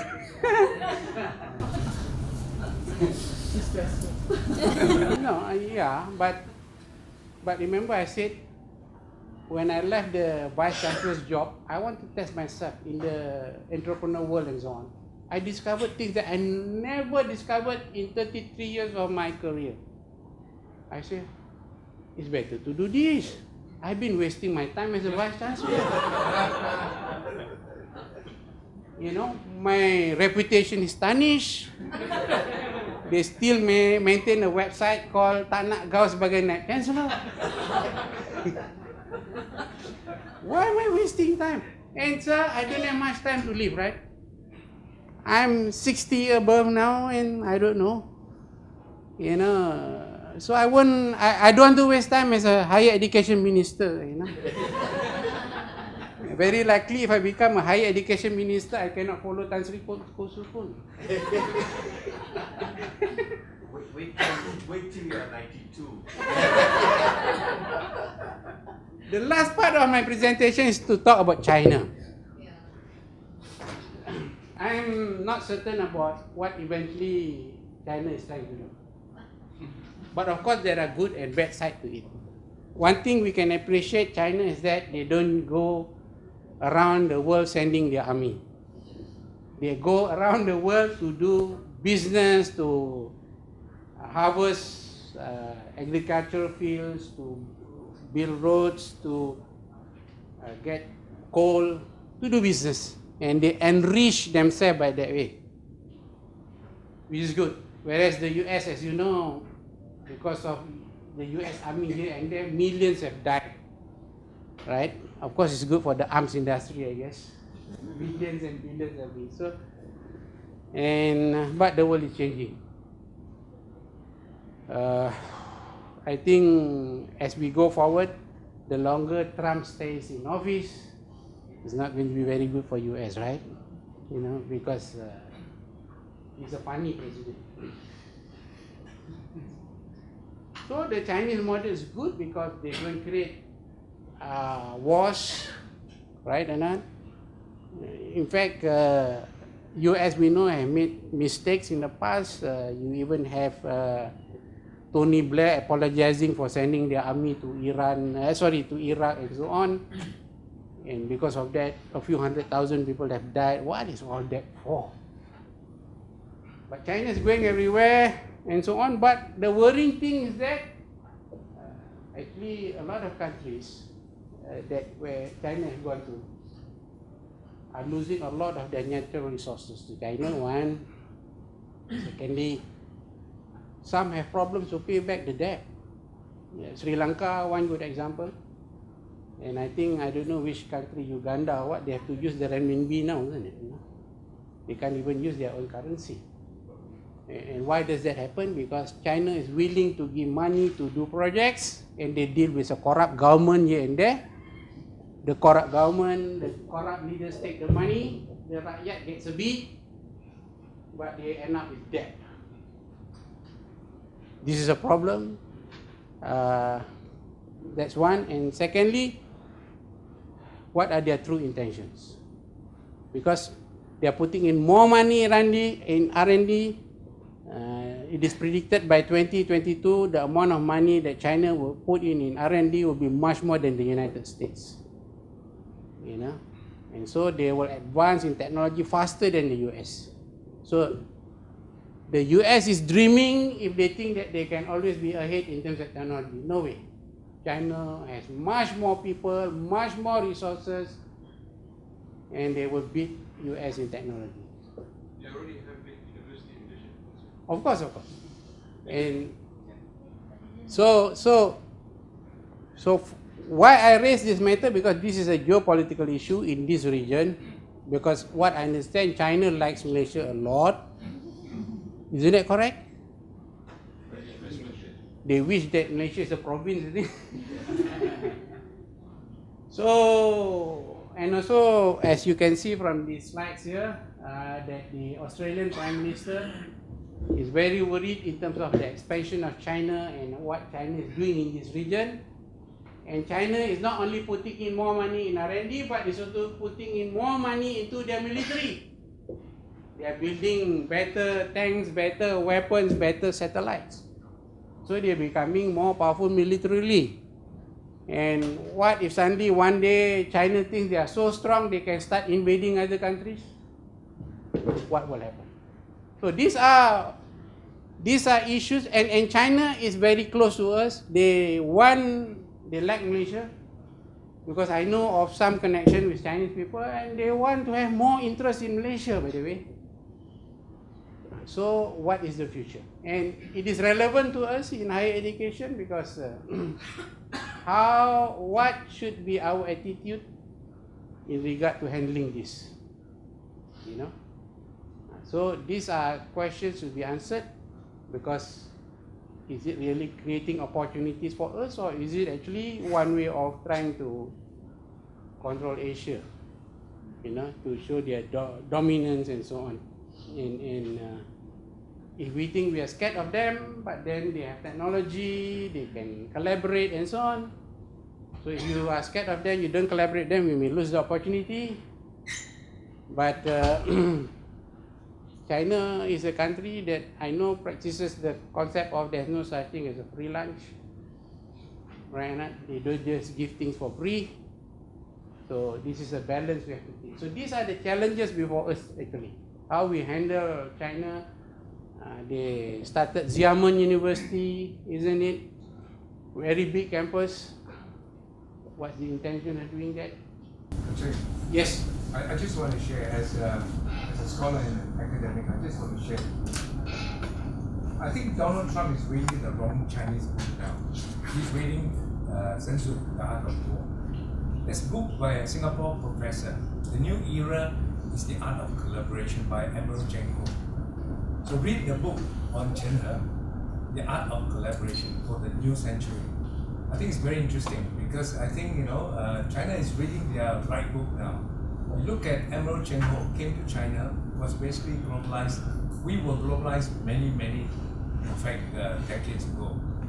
He did not basically start anymore. He developed a relationship, and I think the one wrote Compel actually has got resonance in that book now. It's a very interesting book. So I agree with that, but sometimes I ask other questions.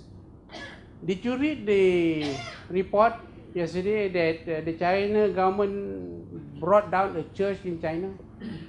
Did you read that report? They destroyed a very beautiful church in China. I think it's a true report. Church, go and Google it and see. And this was about 2 days ago. One. Secondly, they are really controlling those mineral-rich regions in the world like Xinjiang and so on. And my God, if you get stories from there, there is no freedom. If they are doing that to their own people, and of course the Uyghurs and so on are minority, I think population like 15 million, as opposed to their 1.3 billion, you know, if they are doing that, I think there's cause for concern and worry, but you don't really think that they are really going to be open to anything. Now, I mentioned the two first example. I read about the church being brought down, and I know what's happening in Uyghur. We get all these things, you know, that people are not, children are not allowed to go to this and that, and I don't know, even to wear costumes, so they don't allow. Strange. Yes, sir? Yes, sir. That's right. I agree with you because we have a practical example currently. China is a threat, not opportunity, because China has corrupted the Myanmar regime, the military, and now the democratically elected government is not functional at all. And because of the China threat, and the Rohingya refugees are being killed and burned, still the China is keeping quiet in the Security Council, and it is very clear that it is out of our control. It is, to me, it is a threat also. But of course, in the context, we have to integrate. So it could be Cultural Revolution 2.0, but done in a separate way. Yeah, I mean, Myanmar is a very sad case. Of course, Syria is another very sad case. Of course, the Palestinian is another very sad case. How we wish that, I mean, you cannot simply kill people. That's wrong under any standards. It's unacceptable. And I know, yes, China doesn't seem to be moved by what happens in Myanmar, even though they have big influence there. So this is a sad world lah, when you think about some of these trouble spots, you know, and therefore, what I'm saying here, with a rapid increase in technology, with better R&D in China, with better control, will they remain like this, or will they become another US by sending army here and there and so on one day? We don't know, but I'm worried. Yeah, I mean, my take on this China, the OBO, one belt, one road. I think it's going back. I mean, it's actually a question about how shrewd their leaders is.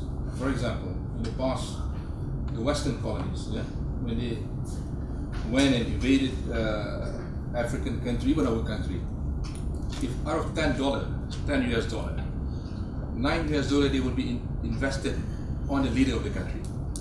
Only $1 goes to the public. What happened to the leader? Is a corrupted leader or not? When he goes down, the whole thing gone, right? But what the current president of China is doing, he reversed that philosophy. He went on for the economic investment without military might. Instead of $9 go to the corrupted leader, $9 go to the public, the people, and $1 go to the corrupted leader. If something happened to the leader, they still have the major investment. And this is what happened, you said, in Sri Lanka, in Zimbabwe, and maybe one day in Malaysia, if we're not careful. Yeah, I mean, this is the reality. Yeah, very true. Yeah, very true. You know, sometimes we, the common people, find ourselves in a situation where we cannot do anything, and yet we know that is bad. You get what I mean? Where we have no influence and so on. We just go on like one day they will bankrupt everybody. You know, it's possible. I mean, Sri Lanka is a good example. They build enormous ports, airports, and so on. Now, in order to settle the debt, they have to give it to the China government. I hope it doesn't happen to this country, lah. All the expensive projects. But I know China, they have tons of money still, and they are not going to stop at buying here and there. Trust me. They are going ahead with building more ports, railways, and so on. And all this important infrastructure, if it is in their control, you control the country. You realize that if you control the railway, you control the roads, you control the ports, and you control the airport, you are finished. You are colonized. So I'm not trying to say that this is all bad. I don't know, because who can ever imagine that Xi Jinping will be president for life? Isn't it? They can change that. How? And most people is trying to limit the term of their leaders, right? Instead, it's forever. And you can't imagine what it's going to do when you are the supreme leader and nobody will challenge you, right, sir? Dangerous. It's very dangerous. They should have kept the whole system, whether they like it or not. But so this is the uncertain trend. I don't know whether it's really, but it's going to affect Malaysia anyway. My biggest worry, if it is we are so committed with China that we are highly in debt with China, we are so gone.